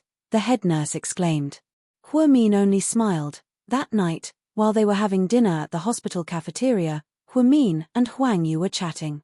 Then, a female doctor next to them was chatting, which caught Huamin's attention. She said, "GK's new president is crazy. He announced that for the next week, he'll be off during the day and working at night. What a weirdo. My boyfriend has to work overtime because of him. I finally didn't have to work the night shift this week, but now it's his turn. Heh, that's crazy. How come this is the first time I've heard of a company that works at night? It's not like it's a flow-through processing plant. Why do we have to work at night? Isn't that torture?" Huamin's heart skipped a beat upon hearing this. Did Qin Chu's order have something to do with her? At this thought, she took out her phone and quietly sent a WeChat message to Qin Chu. Chapter 124. Are you there? Yes, Qin Chu replied almost instantly. I heard that your company has been working night shifts for the past week. Yes. Why? Because night shifts are good. Qin Chu's answer was extremely willful. What kind of stupid answer was that? Huamin thought that GK's sudden night shift definitely had something to do with her. She wasn't overthinking things, otherwise, how could it be so coincidental that GK's entire company was working night shifts when she was working night shifts? I get off work at 8 a.m. tomorrow morning. What a coincidence, I also get off work at 8 a.m. tomorrow morning, Qin Chu replied. Huamin didn't know whether to laugh or cry. What coincidence? It was clearly according to her shift schedule, all right? You'll be home after work tomorrow morning, right? Yes. Then let's talk. I have something to talk to you about. Okay. After sending the WeChat message, Huamin sighed. He didn't have the appetite to eat anymore. If GK's entire company was implicated because of her night shift, then she would be a sinner for eternity. According to the Buddhist scriptures, it was a sin, and she would go to hell after death. At the thought of this, Huamian felt a chill run down her spine. Mion, why aren't you eating? I'm full. You didn't eat much, your appetite is bad, and your complexion is pale. Are you pregnant? Let's go to the ultrasound room later. I'll give you a picture, Huang Yu teased. Why would I be pregnant? More like I'm in love. Huamin tapped his junior sister's head with his chopsticks. After interacting with Huang Yu for a long time, he realized that she was a sweet, naive girl. She was young, pure, and had not been contaminated by the big dievat of society. Other than going to work and getting off work, she would spend her days watching romantic Korean dramas. The truth was, Huamin often envied Huang Yu. At least she lived a simple life, like a child with no worries. After staying up all night, Huamin finally got off work. Last night, Huamin had taken care of a pregnant woman who was about to give birth naturally. The pregnant woman was about to give birth, and the baby would be born in a few days. They heard that she had married into a rich family, so her mother-in-law and husband strongly urged her to give birth naturally, saying that a C-section was not good for the baby. However, after Huamin looked at the data, he realized that this pregnant woman did not have the conditions to give birth naturally. First of all, the baby's umbilical cord had to be wrapped around the neck for 2.5 rounds. This was quite dangerous. They were afraid that the baby would suffocate during delivery. Another thing was that the pregnant woman's blood pressure was obviously high, and there were 2 more plus signs in the urine test. This was a sign of gestational hypertension. During the ultrasound, the obstetrician said that the child's weight was estimated to be between 7.5 to 8.5 pounds.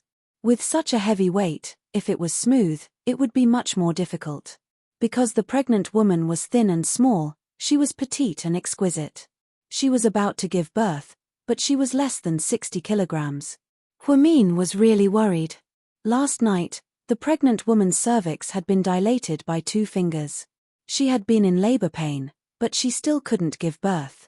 The pregnant woman's mother kept crying and tried to persuade her to have a C-section. It would be safer. However, the pregnant woman gritted her teeth and said no. If she had a C-section, her mother-in-law and husband would not be happy. She endured for an entire night, but in the morning, she still didn't give birth.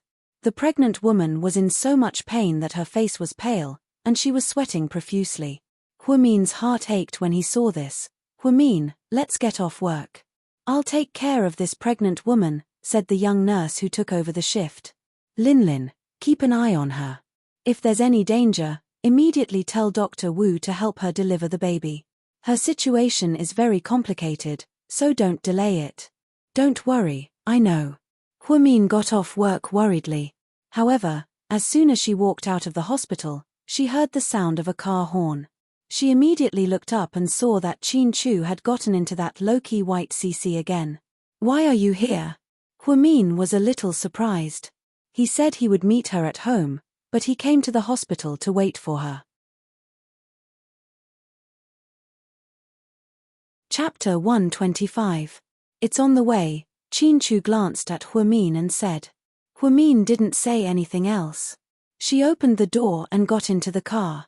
After a night of exhaustion, she was mentally and physically exhausted, so after getting into the car, she closed her eyes and rested. Qin Chu didn't say anything. Instead, he turned on the music in the car. A melodious sound came from the car. It was a song by Shui Munyan. I woke up crying because I dreamed of you leaving. I watched the night wind blow through the window. Could you feel my love? When I grow old, would you still be by my side? I watched the lies and vows slowly drift away with the past. So many people admired your face when you were young. But who was willing to endure the merciless changes of time? So many people came and went in your life. But I'll always be by your side. Huamin was going to sleep, but after hearing this song, she woke up. Although she was born in the 90s, she didn't chase after celebrities. She just liked listening to old songs, especially those that were popular in high school. Previously, she had a USB drive with many of her favorite songs downloaded from it.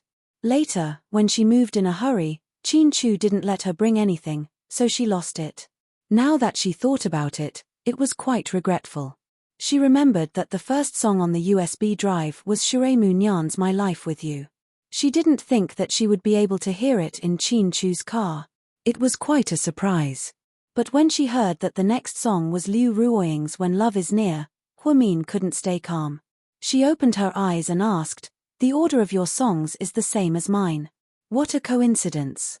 This USB flash drive was found in the old house you used to live in. Ah! Hearing Qin Chu's words, Huamin was shocked again. So, you took my USB drive and didn't tell me? And you didn't even tell me. Do you know how rude you are? Huamian was a little angry. I'm using my own things. How can you call that rude? Qin Chu quibbled. Please, this is mine, okay? Huamin argued. We're husband and wife. All our assets are shared. What's yours is mine, Qin Chu announced domineeringly. Huamin held his breath and retorted, so that means I own half of GK Corporation. I'm sitting at home now, so I'm a billionaire. That's right, Qin Chu replied lightly. He didn't care about property at all. Therefore, he did not do any premarital property notarization at all. Especially for Huamin, he was willing to give anything. Seeing how easily Qin Chu answered, Huamin didn't have the heart to continue arguing with him. He just sighed slightly. Qin Chu, don't let GK's employees work night shifts. Who in the office would stay up all night? That's nonsense. You called me here to talk about this. Qin Chu raised his eyebrows, clearly unhappy. Yeah, I accidentally heard about it when I was eating in the cafeteria. There are so many people in GK. Do you know how many people your decision will affect? I don't want that. You're not a child, so you can't be so willful. Hurry up and change the time. Sure. Seeing how easily Qin Chu answered, Huamin wondered why he was so easygoing. Then, he added, unless you kiss me. Come on, they're your employees. What does that have to do with me? Huamin was speechless. It's true that GK's employees are my employees, but I'm your husband. If you make me happy, I'll change their time. Seeing how shameless Qin Chu was, Huamin had no choice but to quickly kiss him on the cheek. Okay, hurry up and call everyone to change their shifts. I didn't ask you to kiss my cheek. Why did you have to act on your own? Qin Chu looked at Huamin in confusion. Qin Chu, you bastard. Huamin gritted his teeth and glared at him. Let's do it again. This time, you have to kiss my cheek, Qin Chu ordered domineeringly. Chapter 126. Qin Chu, don't push me too far, Huamin warned with a frown. What? Are you embarrassed? It's okay, I'm not embarrassed. Before Huamin could say anything, Qin Chu slammed on the brakes and stopped the car on the side of the road. Then, he pushed Huamin down. Qin Chu was very aggressive with this kiss. Huamin almost couldn't breathe. After some time, someone knocked on the car window. Qin Chu opened the window impatiently and saw a traffic policeman standing beside the car with a ticket in his hand. Parking is not allowed here. You will be fined 200 yuan. Who knew that Qin Chu would take out a few hundred-yuan bills from the car and hand it to him? Here, keep driving. The traffic policeman didn't know what to do with the money. Were all rich people so willful? They let the traffic policeman write the ticket, and then they would have sex in the car? Qin Chu, get up. You're suffocating me. Huamin pushed him away with all her strength. Next time you're on top. Shameless. Huamin got up with a red face and quickly tidied up her messy hair. Qin Chu elegantly wiped the corner of his mouth, then started the car and drove away. The traffic policeman was left alone in the wind with the bills in his hand. Qin Chu finally drove to a seafood restaurant. He knew that Huamin was a seafood lover, so he specially came to this restaurant. 7 years ago, they had often eaten seafood together. However, Huamin didn't know that Qin Chu actually had a sensitive stomach. Eating seafood could cause enteritis. But even so, he still ate with her without saying a word. The two of them ordered a table full of food, all of which were Huamin's favorites. Isn't this a bit too extravagant? Huamin sighed. Eat, you don't have to pay this time. Qin Chu's mouth twitched. That's not what I meant. I just think it's a waste not to finish it. Then finish it. Are you really? Huamin felt that sometimes, he really couldn't communicate with Qin Chu. Who knew what kind of nonsense was in this guy's head? Sometimes, his answers were so infuriating. This seafood restaurant was very famous in Sea City, and the environment was also very high-end. A meal would cost at least tens of thousands of yuan, so there were not many people there. Most of them were rich people. Huamin did not expect to meet Hua Xiqian in this place. It was truly a small world. Hi, little sister Mion. He always greeted her with a smile. Hua Xiqian was hugging a girl with a hot body and big breasts. Obviously, she was not the one he met at the hospital last time. As for Hua Xiqian's private life, Huamin knew that Huamin was very indecent. He often changed female partners and often appeared in the entertainment headlines. The paparazzi were going to dig up the so-called 4 princes of the nation. Hua Xiqian also did not expect to meet Huamin here. Most importantly, the person beside Huamin was Qin Chu. I didn't expect to see you two together again. Hua Xiqian smiled. Qin Chu did not even raise his head. He only replied coldly, you should be glad that you can see this in your lifetime. What a surprise. Are you guys rekindling your old flame? Hua Xiqian's smile was a little complicated. Huamin raised his head and said impolitely, what does it have to do with you? As her brother, I naturally have to care about my sister's marriage. I've been preparing for Dad's birthday party. You'll come, right? Are you kidding me? What does it have to do with me? You're so heartless. Dad will be disappointed. He won't. Hua Yangyang is enough for him. He won't care if I'm heartless or not. No. After we met last time, Dad asked me a lot about you. I can tell that he really wants you to come back. That's impossible. He won't even think about it, Huamin said firmly. It seems like you don't want to come back to the Hua family now that you have someone to rely on. But Mion, are you sure that Qin Chu can protect you for the rest of your life? He won't abandon you and run away from the country like 7 years ago. Hua Xiqian smiled strangely. Upon hearing this, Qin Chu and Huamin's expressions changed at the same time. Chapter 127. Huamin threw her lobster fork onto the table with a clang. She stood up and said, what right do you have to tell me what to do? Oh, look, my dearest little sister is angry. She's so charming when she's angry. Huamin was very angry and wanted to say more, but Chinchu grabbed her waist and said, "Mion, let's go." Huamin was still angry when they walked out of the restaurant. "Why did you pull me away? I should have taught him a lesson. Listen to me, avoid him from now on. Don't get close to him, he's very complicated." Chinchu had always thought of Hua Xiqian as a very dangerous person, so he didn't allow Huamin to get close to her. The truth was, Huamin had always been avoiding him, but he was always there. 7 years ago, he was still like this 7 years later. "Young Master Hua, who was that woman?" "She's my little sister." Hua Xiqian smiled. "Don't you only have one sister, Yang Yang?" The woman was a bit surprised as she looked at Hua Xiqian. "Yeah, she's also my little sister, my dearest little sister." Hua Xiqian smiled. Because of Hua Xiqian's interference, the seafood feast was ruined. "What a pity. We paid for the food, but we didn't eat it. What a pity." Huamin pouted in the car. "I told them to pack it up and send it home." Upon hearing this, Huamin immediately gave her a thumbs up. "That's smart. This seems to be the first time you've complimented me like this, and it's for food. Should I be happy, or should I be?" Chinchu looked at her faintly. Huamin coughed dryly and didn't say anything. After they drove back to Imperial Park, it wasn't long before the restaurant came to deliver their food.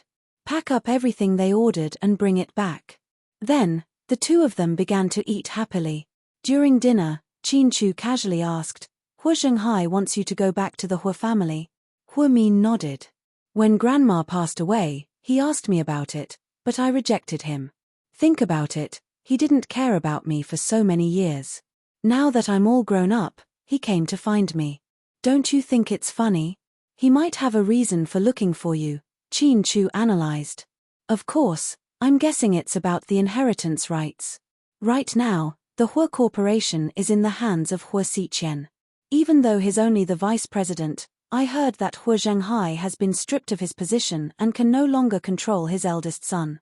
Over the past few years, Jiang Hong and her adopted son have been secretly infiltrating the corporation, winning over people's hearts and bribing the board of directors. It's only a matter of time before they get rid of Shenjiani and her children. Hua Zhenghai probably saw this coming, so he planned to use me to go back and rightfully give me some shares.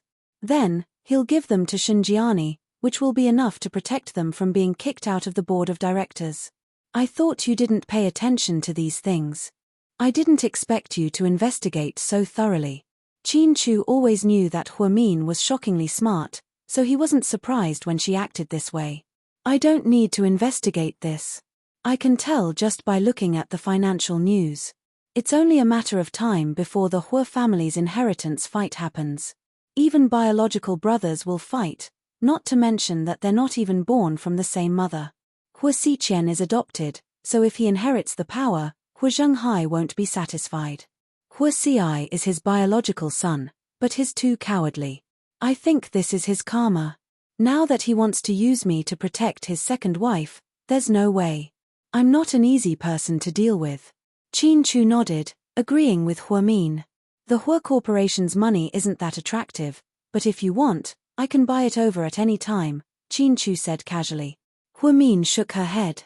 "No need, I'm not interested in the Hua Corporation at all." The two chatted as they ate. After Huamin finished cleaning up and was about to go upstairs, she noticed that Chinchu's face was pale and weak. "What's wrong? You don't look good," she asked worriedly. Chapter 128. "I'm fine." Although Chinchu said so, his face was very pale. As a medical staff member, Huamin could tell at a glance that he was not feeling well. "Chinchu, tell me, where are you feeling unwell?" Huamin was very anxious. He was fine just now, why did he suddenly become like this? "It hurts a little here," Chinchu said slowly as he pointed at his abdomen. Huamin looked at the position and touched it with his finger. "It shouldn't be appendicitis. This isn't the position of the appendix. No, we can't delay. Let's go to the hospital now." "No, it's not a big deal." "No, you have to listen to me." Huamin was angry. Chinchu was a medical doctor from a top international university. It was unreasonable for him to insist that he was not feeling well. "It's just enteritis." It's not a big deal. In the end, Qin Chu told him the truth. Huamin was slightly stunned. Enteritis? How can there be enteritis? Oh, right, we just had seafood. Oh my God, you can't eat seafood? Huamin looked at Qin Chu with wide eyes and a face full of disbelief. Qin Chu did not say anything, but this meant that he admitted it.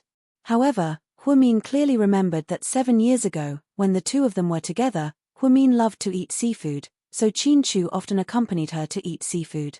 At that time, she did not notice anything. Could it be that he had been hiding it all this time? Why didn't you say that you can't eat seafood? Huamin looked at Qin Chu and asked sternly. Because you like to eat it, Qin Chu replied slowly. Huamin was even angrier after hearing this. What kind of bullshit answer was this? Did he have to risk his health just because she liked to eat seafood? I'm willing to eat arsenic. Do you want some? Huamin said angrily. That works too. Damn it. Qin Chu, you idiot. Get up and go to the hospital. Without another word, Huamin reached out to grab Qin Chu's arm. This was the first time Huamin had cursed since they had reunited 7 years ago. Not only was Qin Chu not angry, he even laughed, because this was the real Huamin from 7 years ago. Let's go to the hospital. Hurry up. Huamin couldn't take it anymore. Qin Chu looked at her red face with amusement and pulled the corners of his mouth. I'm a doctor, and you're a nurse. We have 2 medical staff in our family. Why do you need to go to the hospital? You'll be fine after taking some medicine. No, don't try to fool me. Acute enteritis is very serious. If you don't treat it in time, you'll become dehydrated. You'll need an injection. There's backup medicine at home. Mion, give me the injection. Qin Chu stared at Huamin with endless gentleness in his eyes. There's medicine at home? Where is it? Only then did Huamin let go of Qin Chu's arm and stand up. There's a first aid kit under the cabinet in the living room. The 4 tube is also in there. Huamin immediately ran over and took out the first aid kit. He opened it and saw that it was indeed complete. There were even daily medications and an 4 tube. Why did you prepare these? This is the first time I've seen someone prepare an 4 tube. Huamin was speechless. Because I want to eat seafood with you a few more times, Qin Chu answered nonchalantly. Huamin's heart ached when he heard this. Just because he loved seafood, Qin Chu stupidly prepared medicine and an 4 tube to treat enteritis. After eating with her, he would secretly give her an injection.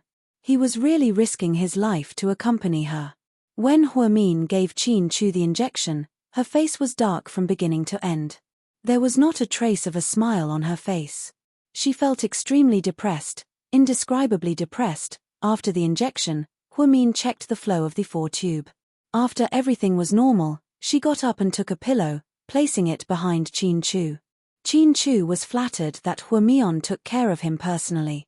He was like a child, his eyes filled with surprise and happiness. Qin Chu, let me ask you, why didn't you tell me earlier that you can't eat seafood? Huamin stared into Qin Chu's eyes as if she was interrogating a criminal and asked angrily. Because after being with you, I'm used to it. Used to what? Used to giving yourself an injection after eating seafood? Qin Chu nodded. Huamin reached out and pinched Qin Chu's devilish face. She scolded, you big idiot. I'm an idiot, and you're a genius. We're a perfect match. Qin Chu smiled. However, Huamin's eyes were red. Mion, why are you crying? Seeing Huamin cry, Qin Chu began to panic. Chapter 129. I'm fine. Huamin choked on her tears and turned her head away. Qin Chu lovingly raised his arm to wipe away her tears, but Huamin immediately grabbed his hand and put it down. Don't move, your blood will recover. Okay. Qin Chu smiled slightly and didn't say anything else. Oh right, did you change shifts for GK's employees? Huamin suddenly remembered. Yes. Really? Huamin questioned. You can see for yourself if you don't believe me. Qin Chu took out his phone, pulled up the company's surveillance footage, and showed it to Huamin. Sure enough, the employees went to work as usual. Huamin was relieved. You should rest at home today, Don't go to the company. It's okay, I'll go after the fight. No, you can't go even after the fight. Rest at home, Huamin ordered forcefully. Will you stay with me? Qin Chu asked. Huamin was a bit embarrassed, so he didn't directly answer, but he didn't refuse either. After a while, Huamin slowly said, I'm working the night shift today, so I'll be home all day. Tell me what you want to eat, and I'll make it. Can I eat whatever I want? Qin Chu tilted his head and stared at Huamin, his eyes shining with a golden light. Huamin knew that this guy was up to no good again. As expected, Qin Chu asked, Can I eat you? No. Huamin immediately refused. Qin Chu was slightly disappointed. He looked down at the 4 in his hand and didn't say anything else. Seeing how wronged he looked, Huamin felt bad and comforted him. I'll make you some vegetable porridge, you can't eat greasy food with enteritis. So you're saying that I can't eat you because you're too greasy? Qin Chu looked up and asked mischievously. Huamin was immediately furious. Do you want to die? I'm not greasy. Yes, you're fat, but not greasy. Huamin was furious. If this guy wasn't sick, she really wanted to throw him out the window. Although it was the 16th floor, she couldn't care less. Of course, the immature side of Qin Chu's personality was exactly the same as he was 7 years ago. Not only was he evil, but he was also sharp-tongued. Back then, they had quarreled and quarreled non-stop. In the end, they inexplicably quarreled with each other. Whenever she reminisced about this relationship's deep, she would have many beautiful moments. If it weren't for those external factors, Huamin felt that meeting Qin Chu would be the most beautiful moment of her life. Unfortunately, the tragedy that followed, after Huamin finished cooking the porridge and served it to Qin Chu, she received a phone call. After hanging up the phone, Huamin's expression subtly changed. As smart as Qin Chu was, he knew what was going on. Was that a call from the hospital? Qin Chu asked. Huamin nodded. 2 pregnant women suddenly came in. The hospital is understaffed, and the nurses from other departments don't have any experience in midwifery, so. She paused. Go ahead. But your body. I'm a doctor of medicine. Forget enteritis, I can even perform a C-section on my own. Huamian burst out laughing upon hearing this. Then I'll go to the hospital first. I won't be back until tomorrow morning. Rest well, don't fall asleep. Watch the 4. Okay. After changing, Huamin hurried out the door. Qin Chu was alone at home on his 4. He took out his phone and began to deal with the company's emails. GK headquarters. Lady Qin missed her son and couldn't wait any longer. She drove to GK headquarters. However, she found that Qin Chu wasn't at the company. Where's my son? She asked with a dark expression. President Qin didn't come today, but he told me to call him if anything happened, Assistant Yang said carefully. Where does he live? Take me there. Chapter 130. Madam, I'll give President Qin a call first. Please wait a moment. Yang learned his lesson and didn't directly tell the old lady the address of President Qin's new home. He couldn't afford to be blamed by his boss. After hanging up, Yang smiled and said, Madam, President Qin said he'll be here in half an hour and asked you to wait in the office. Lady Qin didn't say anything, but she looked unhappy. After the last fight with his father, Qin Chu didn't show up and didn't talk to them. Qin Yumin was stubborn and thought his son was stubborn, so he went on a business trip to the southern branch office and wasn't in the city. Lady Qin missed her son so much that she came to the company to look for him. After Qin Chu picked up the phone, he pulled out the 4 and drove to the company.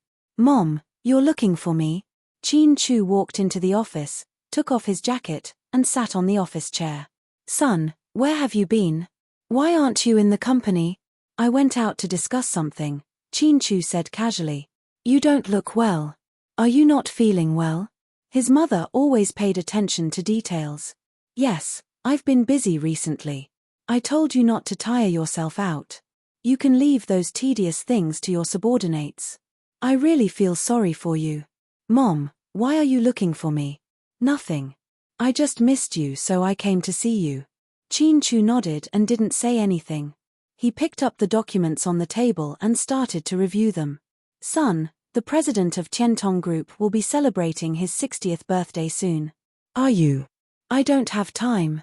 You and Dad can go to these kinds of business events. Qin Chu didn't wait for his mother to finish and directly refused. Lady Qin sighed slightly. Son, you're not young anymore. You can't always be busy with work. It's time for you to get a girlfriend. Even if you don't get married, it's good to have a relationship first. Your dad and I are getting old. We really want to have grandchildren soon. I know. Qin Chu's answer was obviously perfunctory. But there are already rumors spreading outside. Look at our family's status. How can we let those clowns talk about us? What did they say about me? Qin Chu put down the document in his hand and looked up curiously. Sigh, it's unpleasant to hear. Anyway, hurry up and find a girlfriend. Mom won't worry about it. Even if it's not a good match, even if it's just an ordinary girl, Mom doesn't have too many requirements for you now. As long as it's a girl, it's fine. Lady Qin's heart almost broke when she thought about the rumor that GK's young master might be gay. Can anyone? Qin Chu asked. Yes, as long as it's a girl. Of course, there's also Huamin. Qin Chu's eyes darkened and he turned his head away. I'll handle my own matters. If you're not busy now, have a meal with Mom. Mom, I'm busy right now. Maybe another day. Qin Chu felt slightly uncomfortable when he heard that his mother still cared about Huamin after all these years. He didn't even give his mother a chance to eat. Seeing that her son was busy, Lady Qin didn't dare to say more and got up to leave. When she came out, she ran into Jiang Linyu, who was delivering documents on the top floor. Because of what happened before, Jiang Linyu didn't dare to enter the president's office. Instead, she handed the documents directly to the secretary's office or to Assistant Yang. Madam, you're here. Jiang Linyu smiled elegantly. Before Qin Chu came back to China, Lady Qin was also the CFO of GK. Therefore, Jiang Linyu was no stranger to her. Madam, if you're not busy, why don't you come over to my place? Ever since you left your position, I haven't been able to see you. I miss you a lot. Let's go. Lady Qin liked this sweet-talking girl. She knew that Jiang Linyu was a highly educated person who came back from abroad. She was smooth and talented, so she naturally liked her. Qin Chu was busy looking at reports in his office when Huamin called him. Mion. Are you done with the four? Where are you? I'm at home. Really? Then let's do a video call. After speaking, Huamin quickly hung up. Huamin sent him another video call. Qin Chu had no choice but to reject the call. Then, he sent a voice message, the company has cut off the internet today. I can't connect to the Wi-Fi, and my phone is out of data. Huamin was furious when she saw this. She could understand if the company had cut off the internet, but she didn't believe that his phone was out of data. Did he look like someone who was afraid of wasting data? What a joke.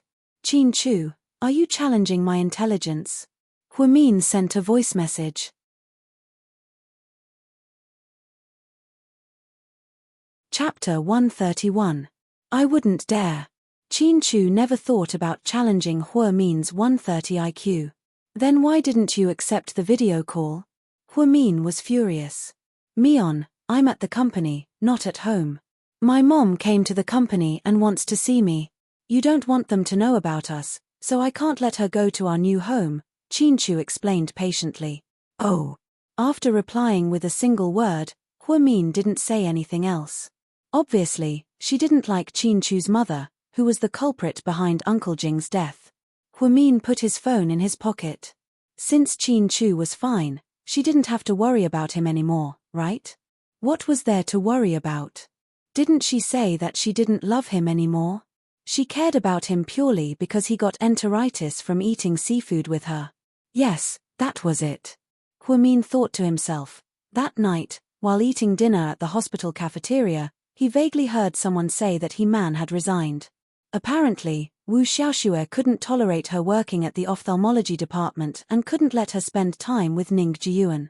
Therefore, she found an excuse and transferred her to work at the morgue. He-Man knew how difficult it was and immediately quit. Apparently, before she left, She made a scene at the ophthalmology department, which made Ning Jiyuan feel very embarrassed. He-Man was a woman who wanted to stir up trouble. Originally, she wanted to force Huamin to leave. However, Huamin didn't leave, but He-Man herself. She really shot herself in the foot. Mion, now that He-Man is gone, it'll be peaceful. That's right, so that you won't find trouble with me. I heard that He-Man was pregnant too. She wanted to threaten Ning Jiyuan into marrying her, but Dr. Wu was pregnant too. Ning Jiyuan knew who to pick, so he tricked He-Man into drinking abortion medicine. He tortured her so much that she didn't dare to come to our department for emergency treatment. I heard that He-Man got a curettage done at a private gynecology hospital nearby. After committing so many crimes, she was dumped in the end. If I were He-Man, I wouldn't be happy either. I would have made a scene too. When Huamin heard this, his heart ached a little. He truly felt that women did not have it easy. Why would a woman make things difficult for another woman? He-Man's current fate was truly too tragic to look at.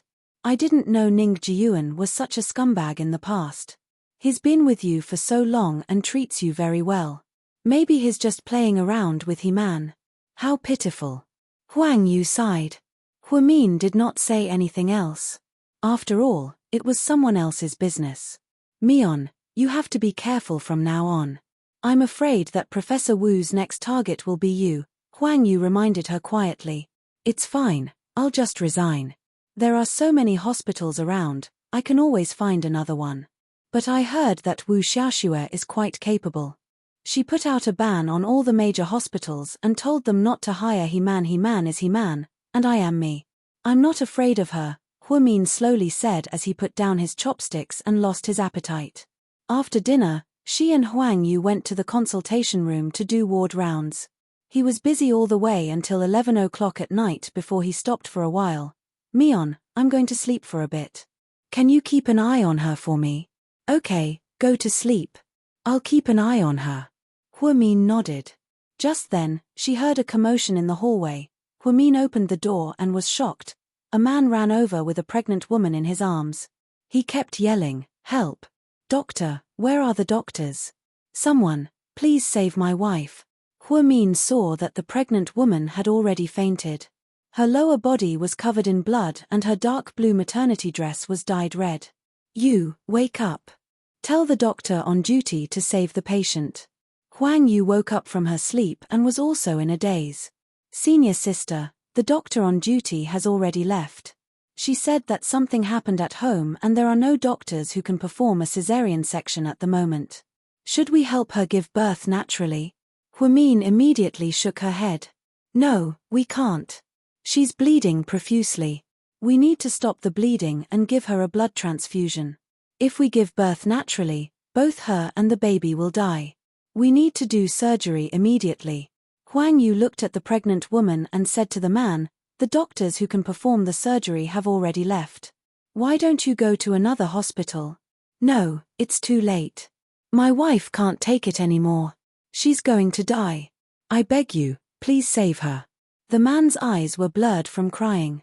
He knelt on the ground with a thud, holding the bleeding pregnant woman in his arms. Huamin frowned slightly. After struggling for a while, she said calmly, "You, take her to the surgery room. I'll go prepare something." "Mion, what are you doing?" Huang Yu was confused. "Perform surgery on her." After speaking, Huamin turned around and went into the disinfection room to change.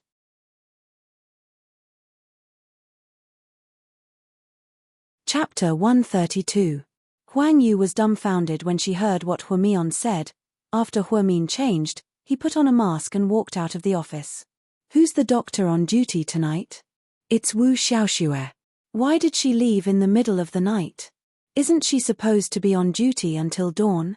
Huamin frowned slightly. Huang Yu replied helplessly, "She's the hospital director's niece. Who would dare to say no? Of course she had to leave." Huamin picked up the office phone and dialed the number on the list. The phone rang for 5 seconds before someone picked it up. "Hello." Huamian could tell that Wu Xiaoxue was asleep. "Professor Wu, please come back for surgery. A pregnant woman is hemorrhaging and her life is in danger." Before Huamin could finish his sentence, Wu Xiaoxue interrupted him. What time is it? Are you crazy? Wu Xiaoxue asked. Then, before Huamin could say anything, Wu Xiaoxue hung up. Huamin didn't give up, so he called Wu Xiaoxue again. However, her phone was turned off. He thought that since Wu Xiaoxue lived nearby, she would be able to make it if she drove over. It wasn't because Huamin wasn't confident that he could perform the surgery, but no matter how good her medical skills were, she was only a nurse. She didn't have a medical certificate, so if she took the risk of performing the surgery, not only would it be risky, but it would also cause a lot of trouble. After putting down the phone, Huamin looked at Huang Yu. You, if I perform the surgery, can you be my assistant nurse? Mion, are you serious? You're a nurse, not a doctor. Are you really going to perform surgery on a patient? Huang Yu looked at Huamion in disbelief. Huamin was extremely calm. We don't have time to think about that. This pregnant woman is hemorrhaging and won't last long. If we turn a blind eye, then 2 lives will be lost. I know, Mion. I want to save her too, but we're not doctors. The doctor on duty isn't here, so there's nothing we can do. I feel bad too. Plus, I can only be your assistant. I don't know anything about surgery. It's okay if you don't know, I know. Don't worry, just be my assistant. But, even so, we can't perform the surgery. The anesthesiologist isn't here. Huang Yu looked like she was about to cry. It was late at night, and there was no anesthesiologist around. Therefore, in Huang Yu's opinion, transferring the patient to another hospital was the best solution. I can do it. Huang Yu was completely speechless. Hurry up and get ready, there's no time to lose. Then, Huamion put on her gloves and walked out. Mion, are you sure? This is a life and deaths. But no matter what Huang Yu said, Huamin seemed to have made up her mind and was going to do it. After they walked out, Huamin looked at the weeping man and said, Take her to the OR. Can we start the surgery? That's great. The man stood up excitedly and followed Huamin to the OR with the pregnant woman in his arms. Huamin had been in the OB/GYN department for half a year. She performed a few C-sections every day, so she knew the procedure by heart. Although she had never performed it before, she believed that she wouldn't make a mistake. However, she didn't have a doctor's certificate. If the patient's family looked into it later, it would be very troublesome. Of course, under normal circumstances, if the patient's surgery was successful and there were no sequelae, no one would look into it. After all, she only did this because the situation was urgent and she wanted to save a life. When the surgery was about to begin, Huang Yu was still worried. Mion, let's not do it, it's too risky. If the surgery fails, you'll be charged with medical malpractice. Not only will you go to jail, but you'll also have to pay a lot of money. Even if it succeeds, if the patient's family looks into it, you'll still be in a lot of trouble. We're not Jesus, we don't have to sacrifice ourselves to save others. I understand what you mean. I've thought about all the problems you mentioned, but I can't just watch 2 lives die in front of me, especially when I can save them. Do you know? When I was young, I had a dream. I wanted to be a doctor because I wanted to study the human body and understand the condition of the patient. I wanted to cure them and give them a second chance at life. That was the most meaningful thing I could do. After she finished speaking, Huamin didn't wait for Huang Yu to say anything. She took the anesthetic, picked up the thin needle, and inserted it into the pregnant woman's spine. Huang Yu was scared out of her wits. She knew that an anesthesiologist without professional training could make a mistake and cause the patient to be disabled for the rest of her life.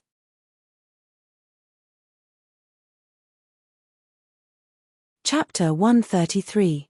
What are you waiting for? Put the catheter in the patient. Quick, I'm going to give her a blood transfusion. But do you know what the patient's blood type is? Huang Yu looked conflicted. At the same time, she was at a loss because this surgery was simply too unstable. There were a lot of things that had not been done yet. If something went wrong, it would be over. Huamin replied extremely calmly, I've already finished the test. It's type AB. I just took the blood from our storage room. Mion, is there anything that you don't know? How come you know everything? Huang Yu was so excited that she wanted to cry. They had known each other for more than half a year. How come this seemingly ordinary Mion was an all-rounder at critical moments? She was like Ultraman, Superman. Don't be nervous, it'll be fine. You just have to do what you normally do. I'll take care of the rest. Huamin saw that Huang Yu was nervous and uneasy, so she comforted her. When Huang Yu heard her words, she gritted her teeth and decided to bravely complete this major surgery without any chief surgeon. Following Huamin's instructions, she immediately put the catheter in the patient and monitored the patient's data. Huamin gave the patient a blood transfusion, then put on an oxygen mask and began to stop the patient's bleeding. His speed was so fast that Huang Yu was speechless. The pregnant woman was lying on the hospital bed, completely naked. She was already in a deep coma. Therefore, Huamin used general anesthesia with the anesthetic because local anesthesia was no longer effective on her. Local anesthesia was only effective when the patient was conscious. However, general anesthesia was much riskier than local anesthesia because doctors were afraid that the anesthetic would affect the newborn's brain. Therefore, under normal circumstances, general anesthesia was not recommended unless it was a special case. However, Huamin and Huang Yu encountered one of these rare special cases. Xiao Yu, report the patient's data. Blood pressure 150/90, heart rate 135, pulse is a little weak, probably due to excessive blood loss. Her blood pressure is a little high. Let's lower it first, and then I'll perform a C-section. Huamin put on gloves and carefully checked the pregnant woman's abdomen to see if there were any incision marks. If it was the first fetus, it could be cut open directly. If it was the second fetus, it would have to be cut open at the same place as the first one. This way, it could avoid 2 wounds and a second injury.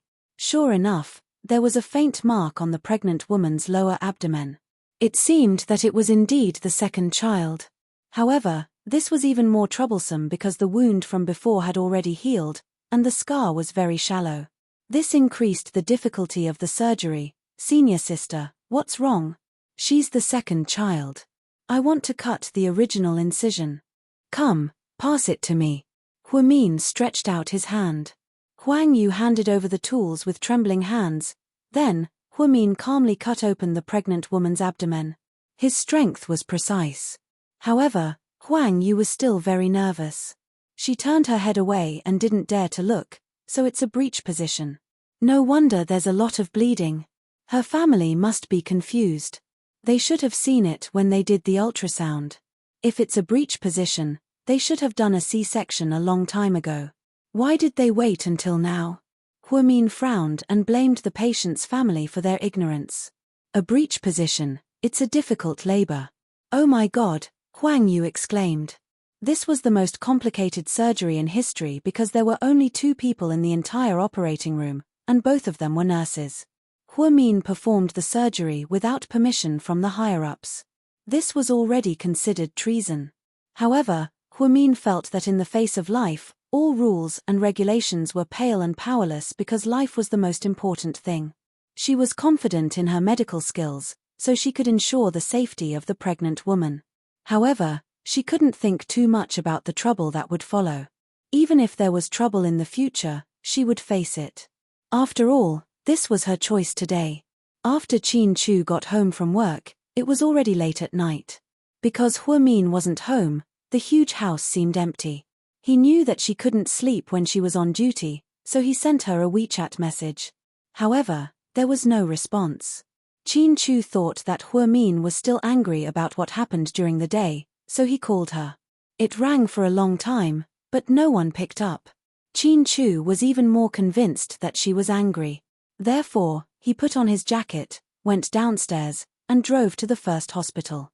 When he passed by a Hong Kong restaurant, he even magically bought supper and hot milk tea. Hello, I'm looking for Huamin from the OB/GYN department, Qin Chu said politely at the hospital's on-call desk. Okay, wait a moment. I'll contact him for you right away. The nurse at the front desk rarely saw such a handsome man, so she welcomed Qin Chu warmly. When their eyes met, she even blushed.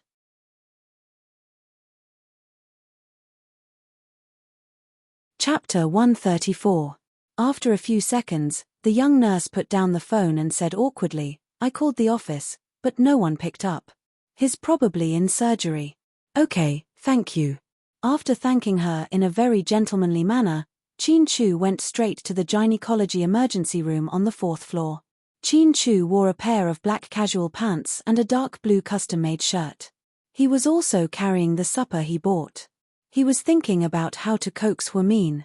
When he arrived at the gynecology and obstetrics office, he found that the door was open and there was no one inside. At this time, if Huamin was not in the office, he should be doing ward rounds. With that in mind, Chin Chu leaned against the wall in the corridor and took out a cigarette to smoke. Because it was late at night, there were very few people in the hospital, so no one cared. In the operating room, Huamin quickly took out the baby and cut the umbilical cord. He was finally relieved. "Xiao Yu, take the baby and weigh it. Then, let the father take a look and send it to the newborn clinic." "Okay, a boy or a girl?" Hearing the baby's cries, Huang Yu was excited. "It's a girl. A girl is good. A girl is a mother's little jacket. This mother is very lucky." After that, Huang Yu took the baby from Huamin's hands and carried it to the side. After cleaning the baby's body, she put it on the electronic scale to weigh it 52 centimeters, 1 kilograms, Huang Yu said happily. Huamin raised his hand to wipe the sweat on his forehead and smiled. 8 kilograms. This baby is not small. Yes, the baby is so fat and has a hip circumference. It would be strange if she could give birth naturally, Huang Yu muttered. "Senior, I'll take the baby out first. Are you okay here alone?" "I'm fine. You can go." After that, Huamin lowered his head and carefully sutured the pregnant woman's wound. He was careful and fast. In less than 20 minutes, he was finished. After the surgery, Huamin took a look at the data of the pregnant woman. When he saw that all the indicators were normal, he was finally relieved. When she walked out of the operating theater, she wanted to find the man to push the pregnant woman to the delivery room with her. However, there was no one in the corridor. At this moment, Huang Yu walked back. "Senior sister, are you done? How is the patient?" "Everything is going well. Don't worry. Where are the patient's family members?" "Him. When I carried the child out just now, he was furious when he heard that it was a girl. Then, he turned around and left." "Gone? How can you leave?" Huamin could not understand. His wife had just given birth and was still in the operating room, but the patient's family had left. "Don't tell me he's running away from the bill." Huang Yu's face was filled with fear. Last year, a pregnant woman's family ran away from the OB/GYN department. In the end, after the pregnant woman recovered, she ran away as well. In the end, the doctors and nurses of the OB/GYN department paid for the surgery that cost more than 10,000 yuan. This incident traumatized everyone. Therefore, Director Wang of the OB/GYN department made a rule that no matter how urgent the situation was, the family must first pay a deposit before the surgery. Otherwise, they would not be able to do anything about it. "No, I only did the surgery because I saw the deposit." Huamin was not stupid. Naturally, he would not make such a mistake. Huang Yu was relieved when she heard that the money was paid. "What do we do now?" Huang Yu looked at Huamin. She did not know what to do. "Let's push the patient back to the room. Be careful when you move her. Don't pull on the wound." "Okay." Huamin and Huang Yu spent a lot of effort to move the pregnant woman from the operating table. Then, they pushed her into the ICU for 24 hours of observation. After everything was done, Huamin returned to the consultation room, exhausted. At the door of the consultation room, she saw a familiar figure leaning against the wall from afar. Just the side of his face was enough to make people forget to breathe. "Who is that? He's so handsome," Huang Yu mumbled softly. At this moment, Chin Chu heard footsteps and turned around. The moment he saw Huamin, his cold gaze instantly softened.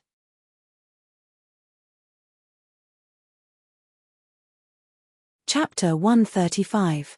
Why are you at the hospital? Huamin walked over and looked at Chin Chu in surprise. "Supper." Chin Chu did not answer Huamin's question. Instead, she waved the lunchbox in her hand. Huamin was actually a little hungry. She had been busy for a while, so she was tired and hungry. Therefore, when she wanted to refuse, she said, "Thank you." Huamin took the lunchbox and realized that Qin Chu had bought a lot. She immediately gave half of it to Huang Yu. "Thank you, Senior." After that, Huang Yu asked in a low voice, "Senior, who is that?" "He's super handsome." "A friend." Huamin lowered her voice and whispered. "I don't believe you. Why would a friend come to deliver supper in the middle of the night?" "Ha, I won't disturb you guys anymore. I'll leave now." After that, Huang Yu took the supper and went into the office. Only Qin Chu and Huamin were left in the corridor. Huamin sat down on the bench next to them. Then, she slowly opened the lunchbox, took out a soup dumpling, and took a big bite out of it. After finishing it in a few bites, she took out a second one. Seeing Huamin eat so inelegantly, the corners of Qin Chu's mouth twitched. "How hungry are you?" "Super hungry," Huamin said honestly. "Are you still angry about what happened this afternoon?" Qin Chu asked again. "Afternoon? What happened?" Huamin was stunned. She seemed to have forgotten what happened. "Okay, pretend I didn't ask." Qin Chu looked helpless. Since the person involved did not remember, he did not want to mention it. "You look very tired. Did you go for ward rounds?" "No, I went for surgery." "Surgery? You?" Qin Chu looked at Huamin in surprise. "Yes, me. Is this a specialty of your hospital?" "What do you mean?" Huamin was confused. He didn't know what Qin Chu meant. Qin Chu put one hand in his pocket and glanced at Huamin. "There are doctors, but we don't need them. We'll use nurses for the surgery." The doctor skipped work in the middle of the night. There was a pregnant woman who had a difficult labor. The situation was urgent, so I did it. Huamin said casually about the incident just now. Qin Chu stared at her face for a long while before saying, "How willful." If she told others about this, their first reaction would definitely be that she was crazy. How could a nurse perform a cesarean section? However, Qin Chu was not an ordinary person. After all these years, he knew Huamin's personality too well. It would not be Huamin if she did not do something shocking. Most importantly, Huamian was very confident. Not to mention a C-section, even a heart bypass surgery wouldn't be a problem for her. Last time, when Huamian performed a brain surgery for a senior leader, she acted as his assistant. Judging by her practiced posture and calm expression, one could tell that she was a professional.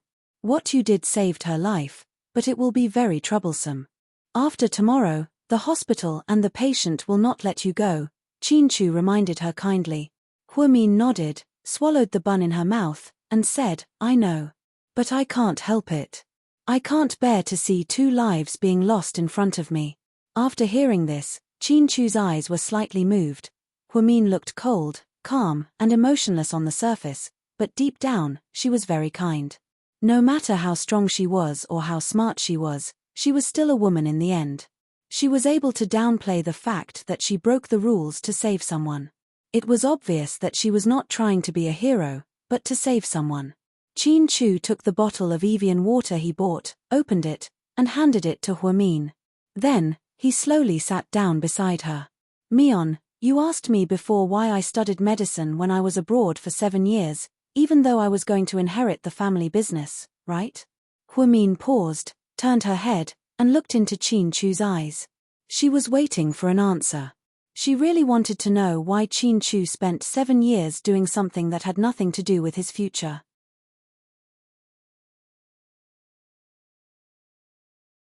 Chapter 136. Because studying medicine is your dream. Qin Chu enunciated each and every word clearly. Huamian, on the other hand, was deeply shocked by his words. She had never thought that Qin Chu would study medicine in America for 7 years because it was her dream. So, even though they had broken up at that time, he still did something related to her. And he did it for 7 years. Was it really worth it?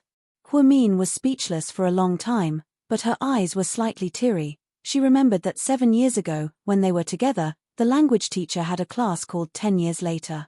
Then, every student was asked to go on stage and imagine their career 10 years later. It was said that this would stimulate the dreams in every child's heart and motivate them to work hard for 10 years. There was once a teacher in America who did such an experiment. In the end, after 10 years, when he checked the current situation of the children, he shockingly found that 80% of the children chose the career that was mentioned back then. So, the homeroom teacher, Ms. Yarrow, also had such a class. Chin-Chu couldn't remember what the others said, but he remembered that Huamin, a girl with long hair that reached her waist, walked on stage and said, 10 years later, I want to be a doctor because I think that understanding the human body structure, developing ways to cure all kinds of diseases, and extending human life is the greatest invention to date. At that time, some students mocked and said, isn't it just a doctor? Why are you making it sound so complicated?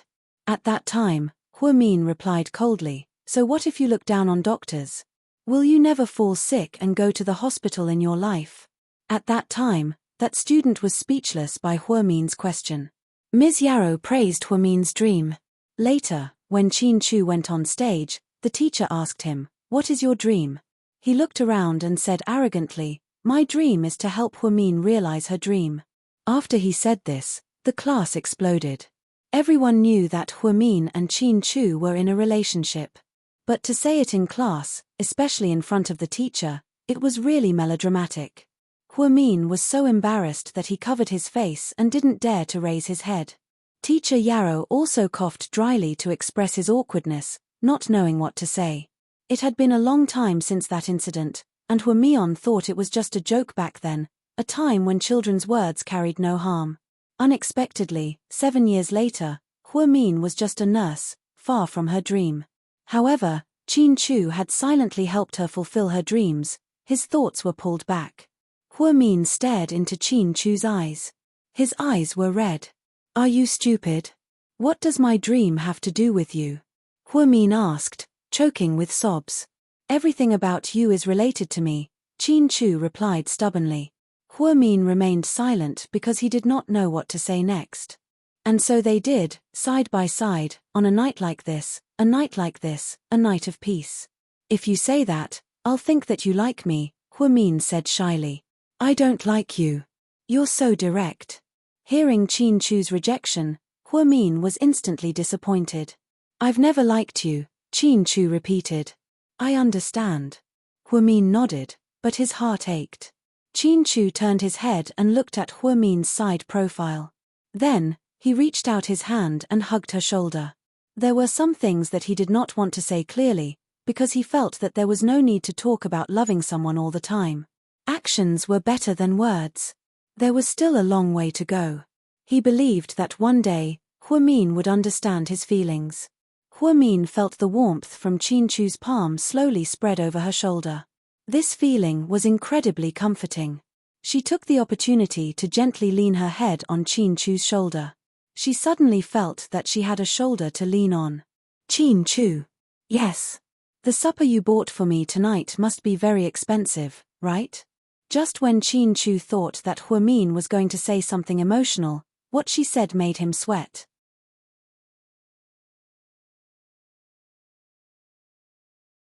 Chapter 137. Yeah, it's expensive, very expensive, Chin-Chu purposely said. I knew it wasn't cheap, just look at the packaging.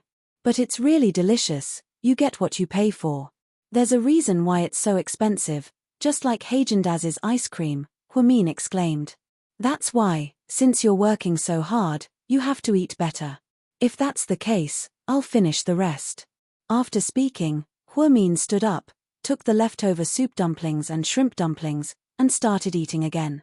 Chin-Chu didn't know whether to laugh or cry. After accompanying Huamin at the hospital for a while, Chin-Chu reluctantly left. When Huamin returned to his office, he was bombarded by Huang Yu. Senior, hurry up and tell me, who's that guy? He's really just a friend. I don't believe you, hurry up and tell me, is he your new boyfriend? Fine, he is. Huamin felt that he couldn't fool the little girl, so he had no choice but to confess. Huang Yu clapped her hands and laughed. Haha, I knew it was your boyfriend, he's so good, how did you meet him? We've known each other for many years, Huamin thought for a while and replied. Then you guys are childhood friends. You could say that. That's so romantic, right, Right, is he rich? What does he do? I saw the packaging of the supper, it's from Li Fu Ji Hong Kong restaurant. That restaurant is super expensive, it costs more than 500 yuan per person. He bought you supper for over 1,000 yuan, he's definitely not an ordinary office worker. Although Huang Yu was a naive and sweet girl, she was very fashionable. She was very knowledgeable about food and clothing. Therefore, she was very knowledgeable, making it impossible for Huamin to fool her. He's kind of rich, his family runs a small business, that's all. Is he a local tycoon? Yes, he's a nouveau riche. Huamin answered with difficulty. She didn't want to reveal too much about Qin Chu's identity. Because it was too flashy. If this girl found out that Qin Chu was the big boss of GK, the entire hospital would know by tomorrow. Impressive, senior sister. No wonder you didn't take a fancy to the forensic doctor that the head nurse introduced to you. It turns out that you have your own candidate. He's so outstanding, rich, and rich. He's practically perfect. Speaking of which, your boyfriend's temperament is very good. He doesn't look like a nouveau riche at all. Don't tell anyone about this. I don't want to make it public. I know, but if Ning Jiyuan knew, he would be furious. Haha, I left him and found someone better, Huang Yu laughed. It has nothing to do with him anymore. He wouldn't be so bored as to pay attention to my private affairs. Yeah, I heard that they're getting married soon. They're probably busy with the wedding details. When the time comes, Wu Xiaoxue will show off. Upon hearing this, Huamin only smiled and didn't comment.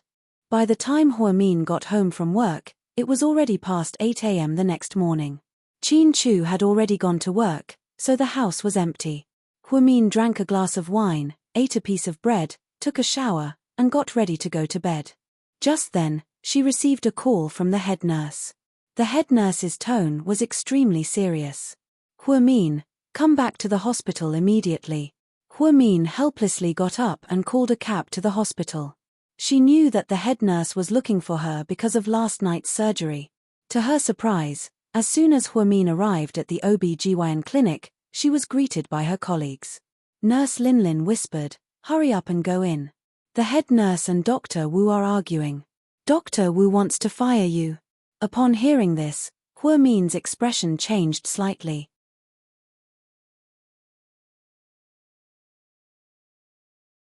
Chapter 138. When Huamin walked in, the head nurse was still arguing with Professor Wu. "No matter what, I will never agree to fire Huamin," the head nurse insisted. Wu Xiaoxue looked at the head nurse arrogantly and said, "Do you know that you are trying to protect her? Who does she think she is? She is just a lowly nurse. How dare she operate on a pregnant woman? Does she really think she is Norman Bethune? What if there is a medical accident? Do you know that it will affect the reputation of our hospital? Can you bear the responsibility? Or can she?" The main problem is that Huamin performed the surgery very well. The other doctors in our department have already examined her carefully. The wound of the pregnant woman was stitched up perfectly, and there was no problem with the newborn. There was no medical accident. Just because she's fine now doesn't mean she'll be fine in the future. Even if she's fine, Huamian has violated the hospital's rules. This is a hospital, a very serious place, not a place for individual heroism. If every nurse is so capable, why would they need us doctors? They could just hire nurses with a basic salary. What does a head nurse know about medical principles? Your job is to assist us doctors, not to do whatever you want. I will personally report this to the director. Anyway, I will not fire Huamin. I don't need you to say anything. I have already called my uncle. He is very angry. He will fire Huamin sooner or later. Even if you don't agree, there is nothing you can do. You are just a head nurse. The hospital does not belong to your family. What can you do if you don't agree? Why don't you just get out of here with her? Our gynecology department is in a mess now. It is time for us to reorganize ourselves, Wu Xiaoxue said strongly as she ran her fingers through her slightly curly hair. I will. If the director fires Huamin, I will resign immediately, the head nurse said coldly. When Huamin heard this, she hurriedly went over and grabbed the head nurse's arm. Head nurse, don't be like this. This is all my fault. I can't implicate you. If the director wants to fire me, I'll leave. Don't make things difficult for me. Huimin, I heard about what happened last night. You did very well. Although you violated the rules, you saved the lives of the mother and son. You deserve respect. On the contrary, some people neglected their duties. They were supposed to be on duty, but they skipped work without permission. As a result, no one could operate on the pregnant woman. That is the shame of our hospital. What did you say? Say that again. Wu Xiaoshue's eyes immediately glowed with an ominous light. Stop arguing. Everyone, stop arguing. I know this happened because of me. Last night, before I made this decision, I had already thought of the worst possible outcome. I am very calm. I accept the hospital's decision. That's for the best. Just you wait. Wu Xiaoshue glared at Huimin. Huang Yu interjected, Mion, if you're leaving, I'm leaving too. We saved their lives. Not only did the hospital not reward us, they even want to fire us. What kind of logic is this? I may not be educated, but don't lie to me. Do you think this has nothing to do with you? If she's leaving, then you have to leave too, Wu Xiaoshue said as she glanced at Huang Yu. All right, let's stop arguing. Let's wait for the director to make the final arrangements, the head nurse yelled sternly. Then, the director's assistant came to the OB/GYN consultation room. He glanced at Huimin and said, the director wants to see you. Come with me. Okay. Huimin nodded and quietly followed behind the man. Huang Yu, Lin Lin, the head nurse, and a few other people in the consultation room were all very worried about her safety. Wu Xiaoshue sneered, as if she could already foresee Huimin's future. She was originally thinking of a way to get rid of Huimin. After all, seeing her boyfriend's ex-girlfriend hanging around in front of her all day made her really uncomfortable. To her surprise, Huimian had walked right into the muzzle of the gun without any effort. Who gave such a lowly intern the courage to pick up a scalpel and perform a C-section on a pregnant woman? He was so bold that he could go to heaven. Inside the director's office. This was Huimin's third time meeting the director. The first time was when she was Qin Chu's assistant, and the second time was because of her brother's car accident. Huimin didn't think that as an intern nurse for more than half a year, she would be meeting the director for the third time in such a short time. She didn't know if she should be happy or sad. You're here. Have a seat. The director was still very polite. Director, this is my fault. Please fire me. I won't drag the hospital down with me. Before the director could say anything, Huimin took the initiative to resign.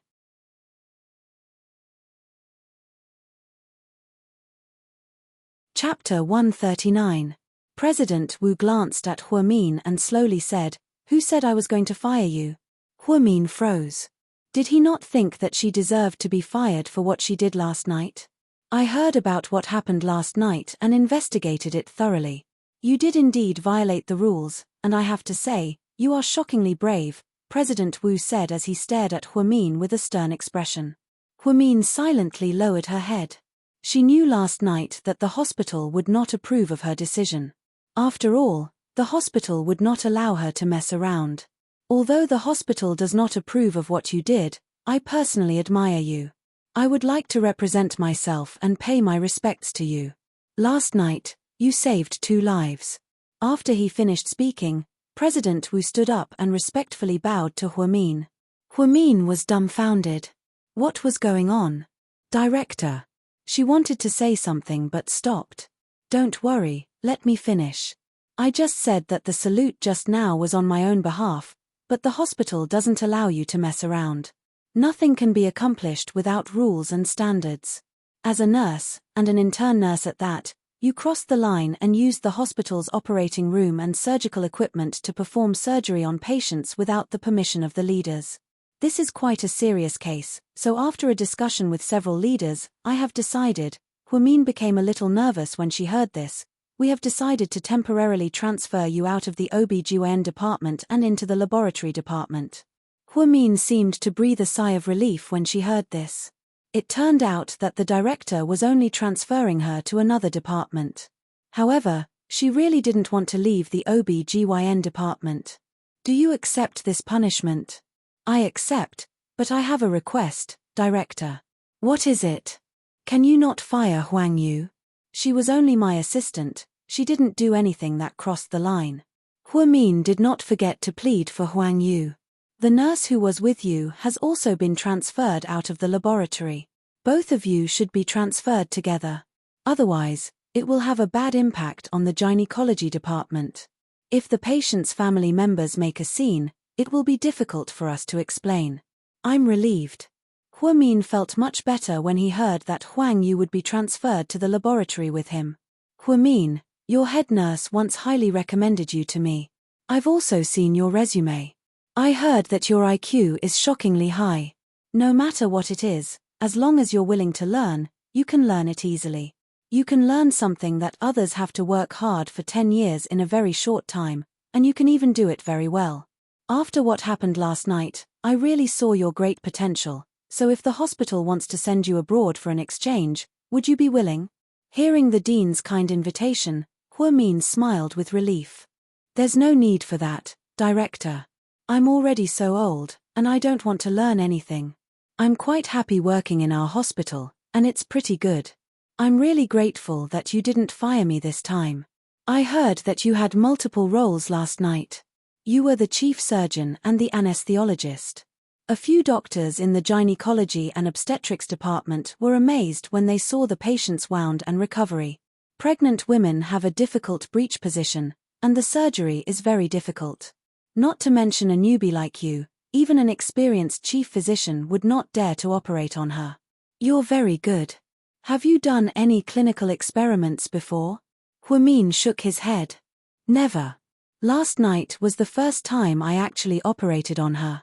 That's why I said that you're really a medical genius. It's a pity that you're a nurse. It's a waste of your talent. President Wu looked into Huamin's eyes and said meaningfully.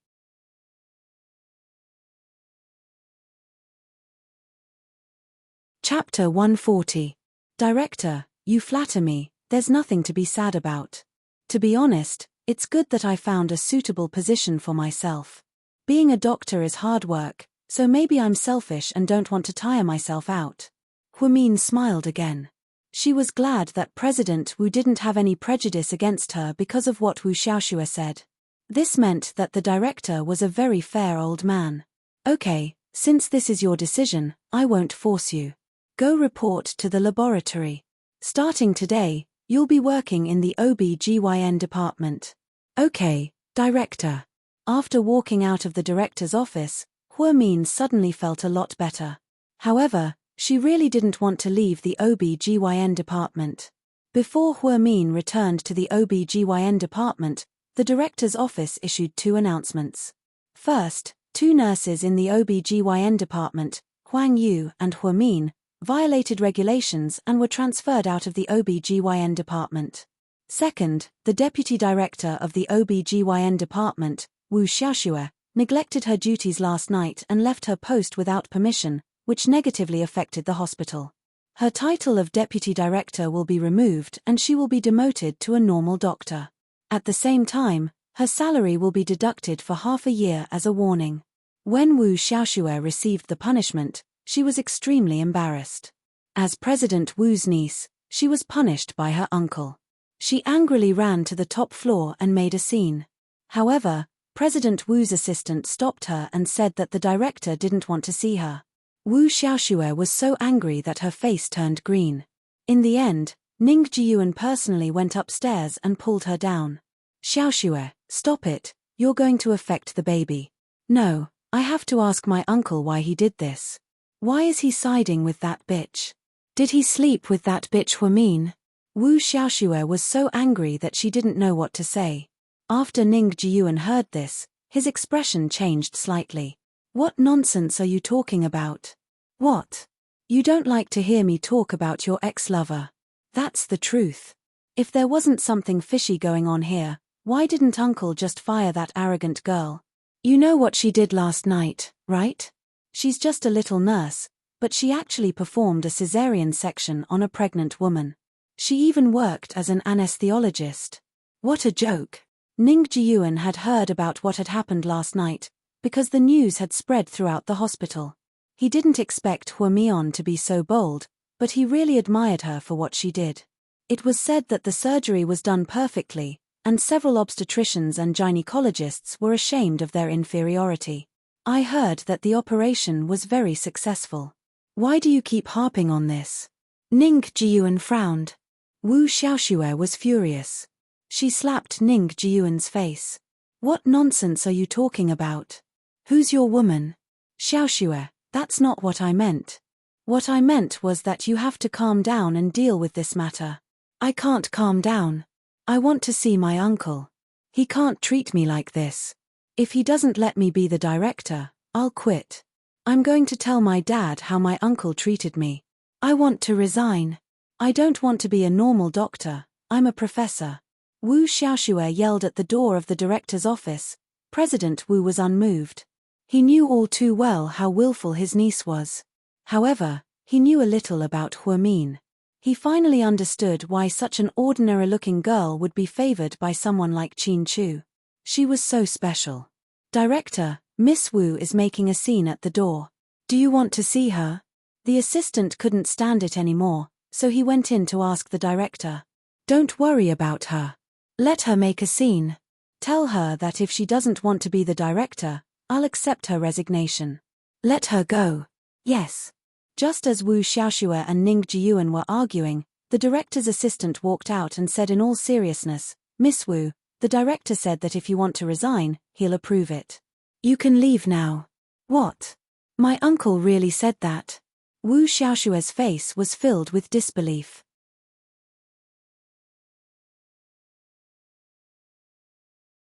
Chapter 141. Yes, that's right. No, I want to see him. I want to ask him face to face. Wu Xiaoxue refused to give up. In the end, Ning Jiyuan carried her and rushed upstairs. It would be too embarrassing if they continued to make a scene. Huamin and Huang Yu packed their things in the OB/GYN department and prepared to leave. All the colleagues in the OB/GYN department stood at the door to see them off. Dr. Wang quietly pulled Huamin's sleeve. You did a great job last night.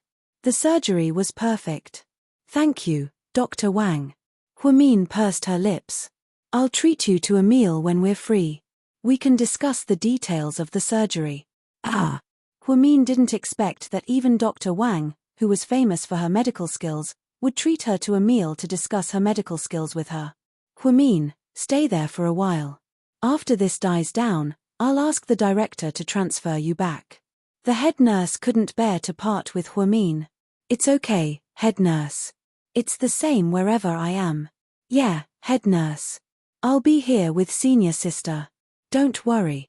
Huang Yu held a box and giggled behind Huamin. She was very happy to be transferred to the laboratory this time. Because the OB/GYN department was tiring and required night shifts, the salary wasn't high. However, the laboratory was different. It was just a simple blood test. The equipment was ready-made. Most importantly, the laboratory didn't have night shifts. She didn't have to stay up late anymore. It was great. Even though the hospital had punished them. But what about Huang Yu? Was the director rewarding them? Huamin reluctantly said goodbye to her colleagues in the OB/GYN department and followed Huamin to the laboratory. The director of the laboratory was a middle-aged man. He was slightly chubby and wore glasses. He had a cute smile and a cute name. His name was Han Dongdong. Director Han, I'm Huamin. Please take care of me in the future. Oh my God, you're that Huamin? Come, sit down. Ah. No need, I can stand. Come and sit down. Tell me, how did you bravely operate on the pregnant woman last night? I heard that you even know how to perform anesthesia. Have you learned it before? Why don't you take the doctor's exam? There's no future in being a nurse. You work so hard. Are you a Virgo? By the way, what color do you like? Director Han bombarded Huamin with questions that made him dizzy. He did not know which one to answer first. In the end, she concluded that Chief Han was not only a fat man, but he was also a chatterbox. However, with such a boss, life would be easier in the future. After all, He was easy to get along with. Even Huang Yu knew how to draw blood and do tests. Huamin could do it with his eyes closed, so it was a piece of cake. That was until she met Liu Xiying in the laboratory, which surprised her. I didn't expect to see you here, Liu Xiying said coldly when she saw Huamin. Huamin also did not expect to see her high school classmate, or rather, rival, in the laboratory on the first day. She was not a rival in love because Qin Chu did not even look at her in the eye. Not long ago, he even embarrassed her in the WeChat group. I'm quite surprised too, Huamin replied. Draw my blood. I've been having a bad cold recently, so I want to do a blood test. Are you sure you want me to do it? Huamin confirmed again. Of course, I'm paying you. Shouldn't you be serving me? Liu Xiying was aggressive. No, I thought you would be worried about me. You're afraid that I'll take revenge on you.